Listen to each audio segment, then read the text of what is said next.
श्रीगुरुभ्यो नमः परमगुरुभ्यो नमः श्रीमदानन्दतीर्थभगवत्पादाचार्यगुरुभ्यो नमः हरिः ओम् जगति हरिरचिन्त्यः सर्वदेवैकवन्द्यः परमगुरुरभीष्टावाप्तितः सज्जनानां निखिलगुणगणार्णो नित्यनिर्मुक्तदोषः सरसिजनजनोऽसौ श्रीमतिर्मानदो नः अभ्रमं भङ्गरहितम् अजडं विमलं सदा आनन्दतीर्थमतुलं भजे तापत्रयापहम् भवतेदनुभावादेडमूकोऽपि वाग्मी जडमतिर्भजन्तर्जायते प्राज्ञमौलिः सकलवचनचेतो देवता भारती सा मम वचसि निधत्तां सन्निधिं मानसे च नमो वस्तात्विका देवाः विष्णुभक्तिपरायणाः धर्ममार्गे प्रेरयन्तु भवन्तः सर्व एव हि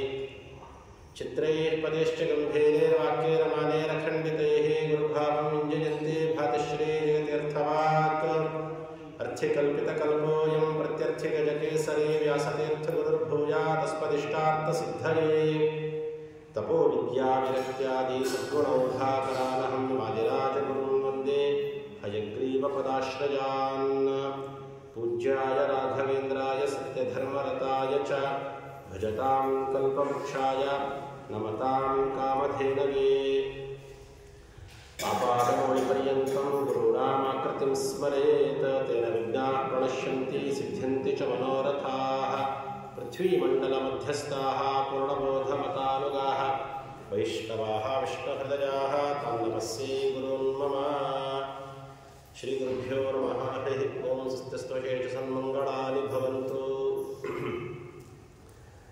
ಪುರುಷಲೋಕಾಂತ ಭಾಗದಲ್ಲಿ ಅತ್ಯಂತ ಪರಮ ಪವಿತ್ರವಾದಂತಹ ಮಂಗಳಕರವಾದ ಪಾಪನಾಶಕವಾದಂತಹ ಪರಮ ಸಾತ್ವಿಕವಾದ ಪುರಾಣ ಗರುಡ ಪುರಾಣ. ಆ ಗರುಡ ಪುರಾಣದ ಚಿಂತನೆಯನ್ನು ಮಾಡ್ತಾ ಮಹಾನುಭಾವರಾದಂತಹ ವೇದಗಳಿಗೆ ಅಭಿಮಾನಿಗಳಾದಂತಹ ಗರುಡ ದೇವರು ಭಗವಂತನನ್ನು ಕುರಿತು ಅನೇಕ ಪ್ರಶ್ನೆಗಳನ್ನು ಮಾಡುತ್ತಾರೆ. ಅತ್ಯಂತ ದುಃಖಪ್ರದವಾಗಿರುವಂತಹ ಯಮಮಾರ್ಗದ ಬಗ್ಗೆ ನನಗೆ ದಯಮಾಡಿ ಉಪದೇಶವನ್ನು ಮಾಡಬೇಕು ಅಂತ ಗರುಡ ದೇವರು ಭಗವಂತನನ್ನ ಪ್ರಾರ್ಥನೆ ಮಾಡಿಕೊಡುತ್ತಾರೆ. ಅದೇ ವಿಚಾರವನ್ನೇ ಸೂತ ಪುರಾಣಿಕರು ಶೌನಕರನ್ನು ಕುರಿತು ಉಪದೇಶ ಮಾಡ್ತಾ ಹೇಳ್ತಾರೆ. ಒಬ್ಬ ಮನುಷ್ಯ ಅತ್ಯಂತ ಅದರಲ್ಲೂ ಕೂಡ ಮಹಾಪಾಪಿಯಾದವನು ಮರಣ ಹೊಂದುವ ಕಾಲಕ್ಕೆ ಆ ಸಮಯದಲ್ಲಿ ನಿನ್ನೆ ಹೇಳಿದ ಹಾಗೆ ಶತವೃಶ್ಚಿಕ ದಷ್ಟಸ್ಯ ಯಾಪೀಡ ಸಾನುಭೂಯತೆ, ಒಂದು 100 ಚೇಳು ಕಚ್ಚಿದರೆ ಒಟ್ಟಿಗೆ ಏನು ನೋವಾಗಬಹುದು ಅಷ್ಟು ನೋವನ್ನು ಅನುಭವಿಸಿ ಆ ವೇದನೆ ಅನುಭವಿಸಿ ಆಮೇಲೆ ಮರಣವನ್ನು ಹೊಂದುತ್ತಾನೆ. ಆ ಮರಣ ಹೊಂದಬೇಕಾದಾಗಲೂ ಕೂಡ ಅವನ ಪ್ರಾಣವಾಯು ಅಧೋದ್ವಾರೇಣ ಗಚ್ಚಂತಿ ಅಂತ ಹೇಳ್ತಾರೆ. ಪಾಪಿಷ್ಠರಾಗಿದ್ದರೆ ಅಂಥವರ ಪ್ರಾಣವಾಯು ಅಧೋದ್ವಾರಗಳಿಂದ ಹೋಗುತ್ತೆ. ಉತ್ತಮರಾಗಿದ್ದರೆ ಸಜ್ಜನರಾಗಿದ್ದರೆ ಅವರ ಪ್ರಾಣವಾಯು ಮೇಲಿನ 7 ದ್ವಾರಗಳನ್ನು ಕುರಿತು ಹೋಗುತ್ತೆ. ಇನ್ನೂ ಯೋಗಿಗಳು ಮಹಾಜ್ಞಾನಿಗಳು ಮುನಿಗಳು ಅಂತಿರ್ತಾರಲ್ಲ ಅವ್ರದ್ದು ಬ್ರಹ್ಮನಾಡಿಯಿಂದ ತಮ್ಮ ಪ್ರಾಣವಾಯುವನ್ನು ಕಳ್ಕೊಳ್ಳುತ್ತಾರೆ ಅಂತ ಹೇಳ್ತಾರೆ. ಹಾಗಾಗಿ ಆ ಹೋಗುವ ಸಂದರ್ಭದಲ್ಲಿ ಕೆಲವರನ್ನು ಕಾಣುತ್ತಾರೆ ಅಂತ ಹೇಳಿದೆ. ಅಲ್ಲಿಗೆ ನಿನ್ನೆ ನಿಂತ ವಿಚಾರ ಅದು ಯಾರು ಅಂದರೆ ಯಮದೌತೋ ತದಾ ಪ್ರಾಪ್ತೋ ಭೀಮೋ ಸರಭಸೇಕ್ಷಣೋ ಪಾಶದಂಡಧರೋ ನಗ್ನೋ ದಂತೈಹಿ ಕಟಕಟಾಯತೋ. ಯಮದೂತರನ್ನ ಕಾಣ್ತಾರಂತೆ. ಇನ್ನೇನು ಪ್ರಾಣ ಹೋಗುವ ಆ ಕಾಲಕ್ಕೆ ತಕ್ಷಣದಲ್ಲಿ ಈ ಕಡೆ ಪ್ರಾಣ ಹೋಯಿತು, ಆ ಕಡೆ ಯಮದೂತರನ್ನ ಕಾಣ್ತಾರಂತೆ. ಹೇಗಿರ್ತಾರೆ ಅವರು ಅಂತ ಕೇಳಿದ್ರೆ ಭೀಮೋ ಅತ್ಯಂತ ಭಯಂಕರವಾಗಿರ್ತಾರಂತೆ. ಪಾಶದಂಡಧರೋ, ಪಾಶ ಮತ್ತೆ ದಂಡಗಳನ್ನು ಧಾರಣೆ ಮಾಡಿರ್ತಾರೆ. ನಗ್ನೋ ವಿವಸ್ತ್ರರಾಗಿರ್ತಾರೆ, ವಸ್ತ್ರರಾಹಿತ್ಯ, ವಸ್ತ್ರ ಇರೋದಿಲ್ಲ. ದಂತೈಹಿ ಕಟಕಟಾಯತೌ, ಹಲ್ಲು ಕಡಿತಾ ನಿಂತಿರ್ತಾರಂತೆ. ಭಾಮಗನೆ ಅಂತ ಪಾಪವನ್ನು ಮಾಡಿರ್ತೀವಲ್ಲ, ಹಾಗಾಗಿ ಭಾಮಗನೆ ಅಂತ ಕರೀತಾರಂತೆ. ಊರ್ಧ್ವಕೇಶೋ, ಕೂದಲುಗಳೆಲ್ಲ ನಿಂತು ಬಿಡುತ್ತೆ, ಮೇಲ್ಮುಖವನ್ನು ನೋಡ್ಕೊಂಡಿರುತ್ತಂತೆ ಕೂದಲುಗಳೆಲ್ಲ. ಇವತ್ತಿನ ಕಾಲಕ್ಕೆ ಪ್ರಾರಬ್ಧ ಅದನ್ನು ಫ್ಯಾಷನ್ ಅಂತ ಮಾಡ್ಕೊಳ್ತಾರೆ. ಏನು ಮಾಡ್ಕೊಳ್ಬೇಕು ಹೇಳಿ? ಯಮದೂತರ ಲಕ್ಷಣ ಹೇಳಬೇಕಾದಾಗ ಕೂದಲುಗಳನ್ನು ನಿಂತಿರುತ್ತವ್ರ ಕೂದಲುಗಳು ಅಂತ ಹೇಳ್ತಾರೆ. ಆದರೆ ಇವತ್ತಿನ ಕಾಲಕ್ಕೆ ದುಡ್ಡು ಕೊಟ್ಟು ಆ ರೀತಿ ಮಾಡಿಸ್ಕೊಳ್ತಾರಂತೆ. ಕಾಕಕೃಷ್ಣ, ಕಾಗೆಗಿಂತಲೂ ಭಾರಿ ಕಪ್ಪಗಿರ್ತಾರಂತೆ. ವಕ್ರತುಂಡೋ ನಖಾಯುಧೋ, ವಕ್ರವಾಗಿರುತ್ತೆ ಮುಖ. ನಖಾಯುಧೋ, ಅವರ ಆಯುಧ ಪ್ರತ್ಯೇಕ ಆಯುಧ ಬೇಕಾಗಿಲ್ಲ ಅವರಿಗೆ, ಅವರ ಉಗುರುಗಳೇ ದೊಡ್ಡ ದೊಡ್ಡ ಆಯುಧದಂತೆ ಇರುತ್ತಂತೆ. ಸದೃಷ್ಟವಾ ತ್ರಸ್ತ ಹೃದಯ, ಅಂಥವನ್ನು ನೋಡಿದ್ರೆ ಅಲ್ಲೇ ಹೃದಯ ಘಾತ ಆಗ್ಬಿಡ್ಬೇಕಂತೆ. ತ್ರಸ್ತ ಹೃದಯ ಶಕೃನ್ಮೂತ್ರಂ ವಿಮುಂಚತಿ, ಅಲ್ಲೇ ನಿಂತಲ್ಲೇ ಮಲಮೂತ್ರವನ್ನು ವಿಸರ್ಜನೆ ಮಾಡ್ಕೊಂಡು ಬಿಡಬೇಕು. ಅಂಥ ಪರಿ ಭಯಂಕರವಾಗಿರ್ತಾರಂತೆ ಯಮದೂತರುಗಳು. ಕಿಂಚಿತ್ತು ದಯೆ ಇಲ್ಲ ಅವರಿಗೆ. ಬರ್ತಾ ಇದ್ದಂಗೆ ಅವರ ಕೆಲಸ ಏನು, ಆ ದೇಹದಿಂದ ಜೀವವನ್ನು ಬೇರ್ಪಡಿಸಿ ಆ ಜೀವಕ್ಕೆ ಪಾಶವನ್ನು ಹಾಕಿ, ಮೃತ್ಯುಪಾಶ ಹಾಕಿ ಎಳ್ಕೊಂಡು ಹೋಗ್ತಾ ಇರೋದೇ. ಯಾರಿದ್ದಾರೆ ಯಾರಿಲ್ಲ, ಯಾವ ಸಮಯ, ಇವರು ಯಾವುದು ನೋಡಲ್ಲ. ಸಮಯ ಮುಗೀತಾ ಬರ್ತಾರೆ, ಮೃತ್ಯುಪಾಶ ಹಾಕ್ತಾರೆ, ಕರ್ಕೊಂಡು ಹೋಗ್ತಾ ಇರ್ತಾರೆ. ಆ ದೇಹದಿಂದ ಜೀವವನ್ನ ಬೇರ್ಪಡಿಸ್ತಾರೆ. ಅಂಗುಷ್ಠ ಮಾತ್ರ ಪುರುಷ ಅಹಾಕುರ್ವನ್ ಕಲೇವರ, ಅಹಾಕಾರ ಮಾಡ್ತಿರತ್ತಂತ ಜೀವ. ಬಿಟ್ಬಿಡ್ರಿ ಬಿಟ್ಬಿಡ್ರಿ ಬಿಡ್ರಿ ಅಂತ ಜೋರಾಗಿ ಕೂಗ್ತಾ ಇರತ್ತಂತೆ, ಅಹಾಕಾರ ಮಾಡ್ತಿರತ್ತೆ. ಅದ್ಯಾವುದ್ರ ಕಡೆ ಗಮನ ಇಲ್ಲ ಅವ್ರಿಗೆ. ಅವ್ರ ಕೆಲಸ ಏನು, ಆ ಪುರುಷ ಅಂದ್ರೆ ಬರೀ ಗಂಡಸರು ಅನ್ಕೊಳ್ಬೇಡ್ರಿ. ಮತ್ತೆ ಯಾರಿಗೆ ದೇಹದಲ್ಲಿ ಪ್ರಾಣ ಇರುತ್ತೋ ಅವರೆಲ್ಲರೂ ಪುರುಷರೇ, ಸ್ತ್ರೀಯರಿಗೂ ಪುರುಷರು ಕರೆಯುವುದು ಆ ಅರ್ಥದಲ್ಲಿ. ಹಾಗಾಗಿ ತದೇವ ಗೃಹ್ಯತೆ ದೂತೈಹಿ ಯಾಮೈಹಿ ಪಶ್ಯನ್ ಸ್ವಕಂ ಗೃಹಂ, ಅವ್ರನ್ನ ಹಾಕಿ ಅವ್ರ ಮನೆಯಿಂದ ಎಲ್ಲಿರ್ತಾರೋ ಆ ಜಾಗದಿಂದ ಆ ದೇಹದಿಂದ ಜೀವವನ್ನು ಬೇರ್ಪಡಿಸೇ ಬಿಡ್ತಾರಂತೆ. ಪಡಿಸ್ತಾ ಇದ್ದಂಗೆನೆ ಆ ಜೀವನಿಗೆ ಒಂದು ದೇಹ ಕೊಡ್ತಾರೆ. ಯಾವುದು ಅಂದ್ರೆ ಯಾತನಾ ದೇಹ ಮಾವೃತ್ಯ ಪಾಶೈರ್ಬದ್ಧ್ವಾ ಬಲೇ ಬಲಾತ್. ಇದರಿಂದ ನಮಗೊಂದು ಗೊತ್ತಾಗತ್ತೆ, ಜೀವ ಬೇರೆ ದೇಹ ಬೇರೆ ಅಂತ. ಜೀವಕ್ಕೆ ಯಾವತ್ತಿಗೂ ನಾಶ ಇಲ್ಲ. ಕೃಷ್ಣ ಹೇಳಿದ ಹಾಗೆ ಯಾವತ್ತಿಗೂ ಜೀವ ಅನಾದಿ ಕಾಲದಿಂದ ಇದೆ, ಅನಂತ ಕಾಲದವರೆಗೂ ಇರುತ್ತೆ. ಭಗವಂತ ಹೇಗೆ ಅನಾದಿ ಕಾಲದಿಂದ ಅನಂತ ಕಾಲದವರೆಗೂ ಇರ್ತಾನೋ, ನಿತ್ಯನಾಗಿರ್ತಾನೋ, ಜೀವರಾಶಿಗಳು ಅನಂತ ಜೀವರಾಶಿಗಳು ಕೂಡ ನಿತ್ಯನೇ. ಅನಾದಿ ಕಾಲದಿಂದ ಇದ್ದೀವಿ ನಾವೆಲ್ಲರೂ ಕೂಡ, ಅನಂತ ಕಾಲದವರೆಗೂ ಇರ್ತೀವಿ. ಆದರೆ ನಾವು ದೋಷಯುಕ್ತರಾಗಿ ಸ್ವತಂತ್ರರಾಗಿರ್ತೀವಿ. ಭಗವಂತ ಗುಣಪರಿಪೂರ್ಣನಾಗಿ ಸ್ವತಂತ್ರನಾಗಿ ಭಗವಂತ ಇದ್ದಾನೆ. ಬಹಳ ವ್ಯತ್ಯಾಸ ಇದೆ. ಹೊಟ್ಟೆ ಒಂದೇ ಸಮಯದಲ್ಲಿ ಇರ್ತೀವಿ ಅಂತ ಅಂದ ಮಾತ್ರಕ್ಕೆ ನಾನು ದೇವರು ಒಂದೇ ತನ್ನಕ್ಕಾಗೋದಿಲ್ಲ. ಹಾಗಾಗಿ ಆ ಜೀವನಿಗೂ ಮತ್ತೆ ದೇಹ ಅಂದ್ರೆ ಜಡ ಅದು. ಸೊ ಜೀವ ಜಡ ಭೇದ, ಆಚಾರ್ಯರು 5 ರೀತಿಯಾದ ಪಂಚಭೇದಗಳನ್ನು ಹೇಳಬೇಕಾದಾಗ ಜೀವ ಭೇದ, ಜೀವ ಜಡ ಭೇದ, ಜಡ ಭೇದ, ಜಡ ಈಶ ಭೇದ, ಜೀವ ಈಶ ಭೇದ ಹೇಳಬೇಕಾದಾಗ ಜೀವ ಜಡ ಭೇದ, ಜೀವ ಆ ದೇಹದಿಂದ ಜೀವ ಆಚೆ ಬಂತು, ದೇಹ ಅಲ್ಲೇ ಇದೆ, ದೇಹ ಜಡ ಆಯ್ತು, ಜೀವ ಆಚೆ ಬಂತು. ಸೊ ಜೀವ ಜಡ ಭೇದ ಸ್ಪಷ್ಟ ಆಯ್ತಲ್ಲಿ. ಹಾಗಾಗಿ ಆ ಜೀವನನ ಎಳಿತಾರಂತೆ. ಅಂಗುಷ್ಟ ಮಾತ್ರ ಪುರುಷ, ಅಂಗುಷ್ಟ ಮಾತ್ರ ಅಂದ್ರೆ ಅಂಗುಷ್ಟವನ್ನು ಪೂರ್ಣ ತಗೊಳ್ಬಾರ್ದು. ಮತ್ತೆ ಅಂಗುಷ್ಟ ಮಧ್ಯಮ ಪರ್ವ ಪರಿಮಿತಿ ಅಂತ ಹೇಳಿ ಇಲ್ಲಿಂದ ಇಷ್ಟು ಅಂತ ಇರುವಂತಹ ಜೀವನನ್ನ ಹಾಕಿ ಎಳಿತಾರೆ. ಎಳೆದವನಿಗೆ ಆತಿವಾಹಿಕ ಶರೀರ ವಾಯುವಿನಂತೆ ಇರುತ್ತೆ. ಅವನಿಗೆ ಒಂದಿಷ್ಟು ದೇಹ ಕೊಡ್ತಾರಂತೆ, ಯಾತನಾ ದೇಹ ಅಂತ ಕೊಡ್ತಾರೆ. ಆ ಯಾತನಾ ದೇಹವನ್ನು ಕೊಟ್ಟು ತಕ್ಷಣ ಏನ್ ಮಾಡ್ತಾರೆ ಅಂದ್ರೆ ಅವನನ್ನ ತ್ರಿಭಿಹಿ ಮುಹೂರ್ತೈಹಿ ದ್ವಾಭ್ಯಾಂ ವಾ ನೀಯತೆ ತತ್ರ ಮಾನವಃ ಪ್ರದರ್ಶಯಂತಿ ದೂತಾಸ್ತ ಘೋರ ನರಕಯಾತನಾಃ. ಮೊಟ್ಟ ಮೊದಲು ಮೃತವಾದ ಶರೀರ ಇದೆ, ಅವನ ದೇಹದಿಂದ ಜೀವವನ್ನ ಪಾಶ ಹಾಕಿ ಎಳೆದ ಕೂಡಲೇ ಅವನಿಗೆ ಮೊದಲು ನರಕದ ದರ್ಶನ ಮಾಡಿಸ್ತಾರಂತೆ. ಆ ನರಕದ ದರ್ಶನ ಹೋಗಿ ಮಾಡಿಸ್ಕೊಂಡು ಬರ್ತಾರಂತೆ. ನರಕದ ಆ ಲೋಕವನ್ನ ದರ್ಶನ ಮಾಡಿಸ್ಕೊಂಡು ಬರ್ತಾರಂತೆ. ಯಾತಕ್ಕೆ ಅಂದ್ರೆ 2 ಕಾರಣ ಕೊಡ್ತಾರೆ. ಮೊದಲನೇದು ಅವನಿಗೆ ರುಚಿ ಗೊತ್ತಾಗ್ಬೇಕು, ಹೀಗೆಲ್ಲ ಇನ್ನು ಮುಂದೆ ಅನುಭವಿಸ್ಬೇಕಾಗತ್ತಪ್ಪ ಅನ್ನೋದನ್ನ ತೋರಿಸೋದಕ್ಕೋಸ್ಕರ ಇದೇ ಜೀವನ ಹೌದಾ ಅಂತ ಕನ್ಫರ್ಮೇಶನ್ ಮಾಡ್ಕೊಳ್ಳೋಕ್ಕೋಸ್ಕರ ಕರ್ಕೊಂಡು ಹೋಗಿ ಬರ್ತಾರಂತೆ. ಅದಕ್ಕೆಷ್ಟು ನಿಮಿಷ ಬೇಕಾಗತ್ತೆ ಅಂದ್ರೆ ತ್ರಿಭಿಹಿ ಮುಹೂರ್ತೈಹಿ ದ್ವಾಭ್ಯಾಂಬ, 2 ಮುಹೂರ್ತ ಅಥವಾ 3 ಮುಹೂರ್ತ ಮ್ಯಾಕ್ಸಿಮಮ್. ಅಷ್ಟರ ಒಳಗಡೆ 86,000 ಯೋಜನ ವೈತರಣಿ ಬಿಟ್ಟು ಸಂಯಮನಿಪುರಕ್ಕೆ ಹೆಚ್ಚು ಕಮ್ಮಿ 99,000 ಯೋಜನ ಅಂತ ಇಟ್ಕೊಂಡ್ರಿ. ಅಷ್ಟು ಯೋಜನದಷ್ಟು 2 ಅಥವಾ 3 ಮುಹೂರ್ತದಲ್ಲಿ ಹೋಗಿ ಬರ್ತಾರಂತೆ. ಬಹಳ ಪರಮ ಸಾತ್ವಿಕರಾಗಿದ್ರೆ 1-2 ಮುಹೂರ್ತದಲ್ಲಿ, ಮಧ್ಯಮರಾಗಿದ್ರೆ 3 ಮುಹೂರ್ತ, ಇನ್ನೂ ಅಧಮರಾಗಿದ್ರು ಅಂದ್ರೆ ಪಕ್ಷಾತ್ ಮಾಸೇನವ ಯಾತಿ ಯಮಲೋಕೋ ವಿತೋಮೃತ ಅಂತ ಹೇಳ್ತಾರೆ. ಸಾಮಾನ್ಯವಾಗಿ ಹೇಳೋದಾದ್ರೆ 3 ಮುಹೂರ್ತ ಅಂತ ಇಟ್ಕೊಳ್ಳಿ. 3 ಮುಹೂರ್ತ ಅಂದ್ರೆ 1 ಮುಹೂರ್ತ ಅಂದ್ರೆ 48 ನಿಮಿಷ, 2 ಮುಹೂರ್ತ ಅಂದ್ರೆ 96 ನಿಮಿಷ, 3 ಮುಹೂರ್ತ ಅಂದ್ರೆ ಮತ್ತೆ ಅದಕ್ಕೆ 48 ಆ್ಯಡ್ ಮಾಡಿದ್ರೆ 144 ನಿಮಿಷ ಆಯ್ತು. ಅಂದ್ರೆ 144 ನಿಮಿಷ ಅಂದ್ರೆ 2 ಗಂಟೆ 24 ನಿಮಿಷ. ಇಷ್ಟರ ಒಳಗಡೆ ಆ ಜೀವನನ್ನ ಅಲ್ಲಿಗೆ ಕರ್ಕೊಂಡು ಬರ್ತಾರೆ. ಹೇಗೆ ಸಾಧ್ಯ ಅಂದ್ರೆ ಆ ದೇಹಕ್ಕೆ ಸಾಧ್ಯ. ಈ ದೇಹದಿಂದ, ಈ ಸ್ಥೂಲ ಶರೀರದಿಂದ ನಾವು ಹೋಗ್ಲಿಕ್ಕೆ ಆಗೋದಿಲ್ಲ. ಅದು ಆತಿವಾಹಿಕ ಶರೀರ ಆದ ಕಾರಣ ಆ ಶರೀರದಿಂದ ನಮ್ಮನ್ನು ಕರ್ಕೊಂಡು ಬರ್ತಾರೆ. ಕರ್ಕೊಂಡು ಬರ್ತಾ ಇದ್ದಂಗೂ ಕೂಡ ಅಷ್ಟೆಲ್ಲ ನರಕದ ದರ್ಶನ ಮಾಡಿದ್ರೂ ಕೂಡ ಮನುಷ್ಯನಿಗೆ ತನ್ನ ದೇಹದ ಮೇಲೆ ಎಷ್ಟು ಅಭಿಮಾನ ಇರುತ್ತೆ ಅನ್ನೋದಕ್ಕೊಂದು ಮಾತು ಹೇಳ್ತಾರೆ ವೇದವ್ಯಾಸರು. ಬದುಕಿರಬೇಕಾದ್ರೆ ಸರಿ, ಸತ್ತ ಮೇಲೆ ಅಗಮ್ಯ ವಾಸನಾಬದ್ಧ ದೇಹಮಿಚ್ಛನ್ ಯಮಾನುದೈಹಿ, ಆ ಯಮದೂತರಿಂದ ಬಿಡಿಸ್ಕೊಂಡು ದಯಮಾಡಿ ಬಿಟ್ಬಿಡ್ರಿ, ಒಂದು 10 ನಿಮಿಷ ಆ ದೇಹದೊಳಗೆ ಹೋಗಿ ಬರ್ತೀನಿ ಅಂತ ಹೇಳ್ತಾನೆ. ದೇಹಮಿಚ್ಛನ್, ಆ ದೇಹ ಇಚ್ಛೆ ಪಡತ್ತಂತ ಆ ಜೀವ, ದಯಮಾಡಿ ಒಂದು 10 ನಿಮಿಷ ಬಿಡ್ರಿ, ಹೋಗಿ ಬರ್ತೀನಿ, ಒಂದೆರಡು ಮಾತು ಆಡ್ಕೊಂಡು ಬರ್ತೀನಿ, ಅಷ್ಟು. ಏಕೆ? ವಾಸನಾಬದ್ಧ, ಆ ದೇಹದ ಮೇಲೆ ಅಭಿಮಾನ ಹೋಗಿಲ್ಲ. ಅದಕ್ಕೆ ನಾವು ಬದುಕಿರಬೇಕಾದಾಗ್ಲೇನೆ, ಅವಾಗ ಅಷ್ಟು ಬುದ್ಧಿ ಇರೋದಿಲ್ಲ ನಮಗೆ.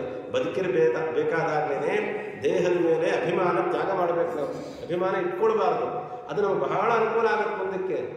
ಆದರೆ ನಾವು ಮಾಡೋದೇ ಇಲ್ಲ. ಆ ದೇಹ ನೋಡ್ತಾ ಇದ್ದಂಗೂ ಆ ಜೀವ ಆಹಾಕಾರ ಪಡ್ತಿರತ್ತಂತೆ, ಅಳತ್ತಂತೆ, ಕೂಗತ್ತಂತೆ, ದಯಮಾಡಿ ಬಿಡ್ರಿ, ಆ ದೇಹದೊಳಗೆ ಹೋಗ್ತೀನಿ ನಾನು. ಧೃತ ಪಾಶೇನ ರುದತಿ ಕ್ಷುತ್ಭ್ಯಾಂ ಪರಿಪೀಡಿತ. ಒಂದು ಕಡೆ ನೀರಡಕ್ಕೆ, ಇನ್ನೊಂದು ಕಡೆ ಹಸಿವೆ, ಬಾಯಾರಿಕೆ, ಅಳು, ಕೂಗು, ಇದ್ರ ಜೊತೆಲಿ ಕೇಳ್ಕೊಳ್ತಾ ಇರ್ತಾರಂತೆ, ದಯಮಾಡಿ ಬಿಡ್ರಿ, ಒಳಗೆ ಹೋಗಿ ಬರ್ತೀನಿ ಆ ದೇಹದಲ್ಲಿ ಅಂತ. ಎಷ್ಟೊತ್ತು ನಾವು ದೇಹವನ್ನ ದಹನ ಮಾಡದೆ ಇಟ್ಟಿರ್ತೀವೋ ಅಷ್ಟೊತ್ತು ಪರಿತಪಿಸ್ತಾನೆ ಇರುತ್ತೆ ದೇಹ. ಹಾಗಾಗಿ ಯಾರೋ ಬರಬೇಕು, ಊರಿಂದ ಬರಬೇಕು, ಇವತ್ತಿನ ಕಾಲಕ್ಕೆ ಬರೀ ಊರಲ್ಲ, ಇನ್ನೊಂದು ದೇಶದಿಂದ ಬರಬೇಕು, ಹೀಗೆಲ್ಲ ಆಗ್ಬಿಟ್ಟಿದೆ. 1 ದಿವಸಗಳ ಗಟ್ಟಲೆ, 2 ದಿವಸ, 3 ದಿವಸ ಅದನ್ನು ಉಚ್ಚಿಷ್ಟ ಮಾಡಿ ಹೀಗೆಲ್ಲ ವ್ಯವಸ್ಥೆ ಮಾಡಿಕೊಡ್ತಾರೆ. ಹಾಗೆ ಮಾಡಬಾರ್ದು ಅಂತ ಹೇಳ್ತಾರೆ. ಎಷ್ಟು ಬೇಗ ಸಾಧ್ಯವೋ ಅಷ್ಟು ಬೇಗ ದಹನ ಕ್ರಿಯೆಯನ್ನು ಮಾಡಿಬಿಡಬೇಕು. ಇಲ್ಲ ಅಂದ್ರೆ ಆ ದೇಹವನ್ನು ನೋಡ್ತಾ ನೋಡ್ತಾ ಜೀವ ಪರಿತಪಿಸ್ತಾ ಇರತ್ತಂತೆ. ಹಾಗೆ ಪರಿತಪಿಸಿ ಅಲ್ಲಿಂದ ಪ್ರಾರಂಭ ಮಾಡಬೇಕಲ್ಲ. ಭುಂಕ್ತೆ ಪಿಂಡಂ ಸುತೈರ್ದತ್ತಂ ದಾನಂ ಚಾತುರಕಾಲಿಕಂ ತಥಾಪಿ ನಾಸ್ತಿಕತ್ತಾರಕ್ಷ್ಯ ತೃಪ್ತಿಮ್ಯಾತಿ ನಪಾತಕೀ. ಆ ದೇಹದ ದಹನದ ವಿಧಾನಗಳನ್ನು ಮುಂದಿನ ಅಧ್ಯಾಯಗಳಲ್ಲಿ ನಮಗೆ ವ್ಯಾಸರು ವರ್ಣನೆ ಮಾಡ್ತಾರೆ. ಇಲ್ಲಿ ನೇರವಾಗಿ ಆ ಮೃತವಾದಂತಹ ಶರೀರವನ್ನ ದಹನ ಮಾಡಿಕೊಂಡೆಲ್ಲ ಬಂದ ಮೇಲೆ ಏನ್ ಮಾಡಬೇಕು ಅನ್ನೋದನ್ನು ಪ್ರಾರಂಭ ಮಾಡ್ತಾರೆ. ಈ ದಹನಾದಿಗಳ ವಿಚಾರವನ್ನ ಮುಂದೆ ನಮಗೆ ತಿಳಿಸ್ಕೊಡ್ತಾರೆ. ಆ 10 ದಿವಸಗಳು ಮೃತವಾದ ದಿವಸದಿಂದಲೇನೆ ಪಿಂಡ ಪ್ರದಾನವನ್ನ, ಕರ್ಮವನ್ನ ಹಿಡಿದು ಪಿಂಡ ಪ್ರದಾನವನ್ನ ಮಾಡಬೇಕು ಅನ್ನೋ ವಿಚಾರವನ್ನು ಹೇಳ್ತಾರೆ ವ್ಯಾಸರಲ್ಲಿ. ಪಾಪಿನ ನೋಪತಿಷ್ಠಂತಿ ದಾನಂ ಶ್ರಾದ್ದಂ ಜನಾಂಜಲಿ ಅತಃ ಕ್ಷುದ್ವ್ಯಾಕುಲಾಯಾಂತಿ ಪಿಂಡದಾನ ಭುಜೋಪಿತೆ ಭುಕ್ತೆ ಪಿಂಡಂ ಸುತೇರ್ದತ್ತಂ ದಾನಂ ಚಾತುರಕಾರಿಕಂ ತಥಾಪಿ ನಾಸ್ತಿಕಸ್ತ್ಯಾರ್ಕ್ಷ ತೃಪ್ತಿಮ್ಯಾತಿ ನಪಾತಕಿ. ಮಕ್ಕಳಾದವರು ತಂದೆಯೋ ತಾಯಿಯೋ ಮೃತರಾದ ಮೇಲೆ ಕರ್ಮವನ್ನು ಪ್ರಾರಂಭ ಮಾಡಬೇಕಾದಾಗ ಯಾವತ್ತಿನಿಂದ ಪ್ರಾರಂಭ ಮಾಡಬೇಕು? ಯಾವತ್ತು ಮೃತರಾಗಿರ್ತಾರೋ ಅವತ್ತಿನಿಂದಲೇ ಕರ್ಮ, ಮೊದಲನೇ ದಿವಸದಿಂದಲೇ ಕರ್ಮ ಪ್ರಾರಂಭ ಮಾಡಿಬಿಡಬೇಕು. ಅತ್ಯಂತ ಅನಿವಾರ್ಯ ಆಗೋಯಿತು. ಸಂಜೆ ವೇಳೆ ಅಥವಾ ರಾತ್ರಿ, ತಡರಾತ್ರಿ ಇಂಥ ಸಂದರ್ಭಗಳಲ್ಲಿ ಮೃತರಾಗಿರ್ತಾರೆ ಅನ್ನುವ ಕಾಲ ಇತ್ತು ಅಂದರೆ ಮ್ಯಾಕ್ಸಿಮಮ್ ಅಂದರೆ 3ನೇ ದಿವಸ. 3ನೇ ದಿವಸದಿಂದ ಅಂತೂ ಹಿಡಿಲಿಕ್ಕೇ ಬೇಕು. ಅದೇ 3ನೇ ದಿವಸನೇ ಅಧಮ ಪಕ್ಷ. ಆದರೆ ಇವತ್ತಿನ ಕಾಲಕ್ಕೆ ಆಚಾರ್ಯ ನಾವು 9ನೇ ದಿವಸದಿಂದ ಕಾರ್ಯ ಹಿಡಿತಾ ಇದ್ದೀವಿ. ದಿಂದ ಅನ್ನಕ್ಕೆ ಅಲ್ಲಿ 8 ದಿವಸ ಇದೆ, ಇನ್ನೊಂದು 9ನೇ ದಿವಸದಿಂದ ಅಷ್ಟೇ. 9ನೇ ದಿವಸದಿಂದ ಕಾರ್ಯ ಹಿಡಿತೀವಿ ಅನ್ನಕ್ಕೆ ಇನ್ನೊಂದೇ ದಿನ ಇರೋದು ಕರ್ಮ, ಮುಂದಿಂದೆಲ್ಲ ಬೇರೆ ಆಗ್ತಾ ಹೋಗುತ್ತೆ. ಹಾಗಾಗಿ ದಯಮಾಡಿ ಸರ್ವಾತ್ಮನ ಹಾಗೆ ಮಾಡ್ಕೊಳ್ಬಾರ್ದು. ಆಫೀಸಲ್ಲಿ ರಜಾ ಕೊಡಲ್ಲ, ನನಗೆ ಮನಸ್ಸಿಲ್ಲ, ಆಲಸ್ಯ ಇದೆ, ಇನ್ನೇನು ಸಣ್ಣ ಪುಟ್ಟ ರೋಗದಲ್ಲಿ ಬಿದ್ದಿದ್ದೀನಿ, ನನ್ನ ಕೈಲಾಗಲ್ಲ, ತಣ್ಣೀರು ಸ್ನಾನ ಆಗಲ್ಲ, ತಲೆ ಬಳಸ್ಕೊಂಡ್ರೆ ಚೆನ್ನಾಗಿ ಕಾಣಿಸಲ್ಲ, ಏನೇನೋ ಕಾರಣಗಳನ್ನು ಕೊಟ್ಕೊಂಡು ದಯಮಾಡಿ ಬಿಡಬಾರ್ದದು. ತಂದೆ ತಾಯಿಯ ಋಣ 7 ಜನ್ಮಗಳಾದರೂ ನಮಗೆ ತೀರಿಸ್ಲಿಕ್ಕೆ ಸಾಧ್ಯ ಇಲ್ಲ. 9ನೇ ದಿವಸದಿಂದ ಹೇಳ್ತೀನಿ, 7ನೇ ದಿವಸದಿಂದ ಹೇಳ್ತೀನಿ, ಸರ್ವಾತ್ಮನ ಹಾಗೆ ಮಾಡ್ಕೊಳ್ಬಾರ್ದು. ಯೋಚನೆ ಮಾಡ್ರಿ, 9ನೇ ದಿವಸದಿಂದ ನಾನು ಹಿಡಿತೀನಿ ಅಂತಿರಲ್ಲ. ನಾವು ಹುಟ್ಟಿದಾಗ ನಮ್ಮ ತಾಯಿ 9ನೇ ದಿವಸದಿಂದ ಹಾಲು ಕುಡಿಸ್ತೀನಿ ಅಂತಿದ್ರೆ ಹೇಗಿರ್ತಿತ್ತು? ಅಷ್ಟೇ ಅಲ್ವಾ? ಅವರು ಅದೇ ಮಾತಾಡಿದ್ರೆ ಹಾಗಾದ್ರೆ. ಹಾಗಾಗಿ ಮೊದಲನೇ ದಿವಸದಿಂದಲೇ ಪ್ರಾರಂಭ ಮಾಡಿಬಿಡ್ಬೇಕಂತೆ. ಆ ಮಕ್ಕಳು ಮಾಡುವಂತಹ ಪಿಂಡ ಪ್ರದಾನದಿಂದ ತಂದೆ ಮೃತರಾದಂತಹ ತಂದೆ ತಾಯಿಗಳಿಗೆ ಉತ್ತಮವಾದಂತಹ ಲೋಕವಾಗಲಿ, ಜೊತೆಯಲ್ಲಿ ಹಸಿವಾದಾಗ ಅನ್ನ, ನೀರಡಿಕೆಯಾದಾಗ ನೀರು ಇತ್ಯಾದಿಗಳು ಭಗವಂತ ಒದಗಿಸಿಕೊಡ್ತಾನೆ. ಅಂಥ ರೀತಿಯಾಗಿ ಮಕ್ಕಳನ್ನು ಪಡೆದಿರಬೇಕು, ಅಂಥ ರೀತಿಯಾಗಿ ಮಕ್ಕಳನ್ನು ಬೆಳೆಸಬೇಕು, ಆ ಸಂಸ್ಕಾರವನ್ನು ಕೊಟ್ಟಿರಬೇಕು. ಮಕ್ಕಳು ನಾಸ್ತಿಕರಾಗಿರಬಾರ್ದು, ಮೃತನಾದ ವ್ಯಕ್ತಿಯೂ ನಾಸ್ತಿಕನಾಗಿರಬಾರ್ದು. ವ್ಯಾಸರು ಹೇಳುತ್ತಾರೆ, ತಥಾಪಿ ನಾಸ್ತಿಕ ಸ್ತಾರಕ್ಷ್ಯ ತೃಪ್ತಿಜ್ಞಾತಿ ನಪಾತಕಿ. ಮೃತನಾದ ವ್ಯಕ್ತಿ ನಾಸ್ತಿಕನಾಗಿದ್ರೆ ಯಾರೇ ಪಿಂಡ ಪ್ರದಾನ ಮಾಡಿದ್ರು ಅವ್ರಿಗೆ ತಲುಪೋದಿಲ್ವಂತ. ತಾನೂ ಆಸ್ತಿಕನಾಗಿರಬೇಕು, ದೇವರ ಅಸ್ತಿತ್ವವನ್ನು ಒಪ್ಪಿ ಧರ್ಮ ಕಾರ್ಯವನ್ನು ಮಾಡೋನಾಗಿರಬೇಕು, ಮಾಡುವಂತಹ ಮಕ್ಕಳು ಅದೇ ಆಗಿರಬೇಕು. ಪಿಂಡ ಪ್ರದಾನಗಳನ್ನು ಮೊದಲನೇ ದಿವಸದಿಂದಲೇ ಮಾಡಬೇಕು. ಯಾತಕ್ಕೆ? ನಾವು ಮಾಡುವಂತಹ ಪಿಂಡ ಪ್ರದಾನ, ಪ್ರತಿನಿತ್ಯ ಮಾಡುವ ಪಿಂಡ ಪ್ರದಾನದ ಉದ್ದೇಶ ಎರಡು ಉದ್ದೇಶಕ್ಕಾಗಿ ಮಾಡಬೇಕಂತ. ಏನು ಅಂದರೆ ಅವರಿಗೆ ಪರಿತಪಿಸ್ತಾ ಇರ್ತಾರೆ, ಹಸುವು ಬಾಯಾರಿಕೆಯಿಂದ ಪರಿತಪಿಸ್ತಿರ್ತಾರಲ್ಲ. ಅಥೋದದ್ಯ ಸುತಪಿಂಡ ದಿನೇಶು ದಶಸು ದ್ವಿಜ ಪ್ರತ್ಯಹಂತೆ ವಿಭಜ್ಯಂತೆ ಚತುರ್ಭಾಗೆ ಖಗೋತ್ತಮ ಭಾಗದ್ವಯಂತು ದೇಹಸ್ಯ ಪುಷ್ಟಿದಂ ಭೂತ ಪಂಚಕೆ ತೃತೀಯಂ ಯಮದೂತಾನಾಂ ಚತುರ್ಥಂ ಸೋಪಜೀವತಿ. ಮೊದಲನೇ ದಿವಸ ಅಂದರೆ ಪ್ರತಿನಿತ್ಯ ಪಿಂಡ ಪ್ರದಾನ ಇರುತ್ತೆ. ಆ ಪಿಂಡ ಪ್ರದಾನ ನೀವೇನು ಮಾಡಿರ್ತೀಯಲ್ಲ ಅದು 4 ಭಾಗ ಮಾಡ್ತಾರಂತೆ.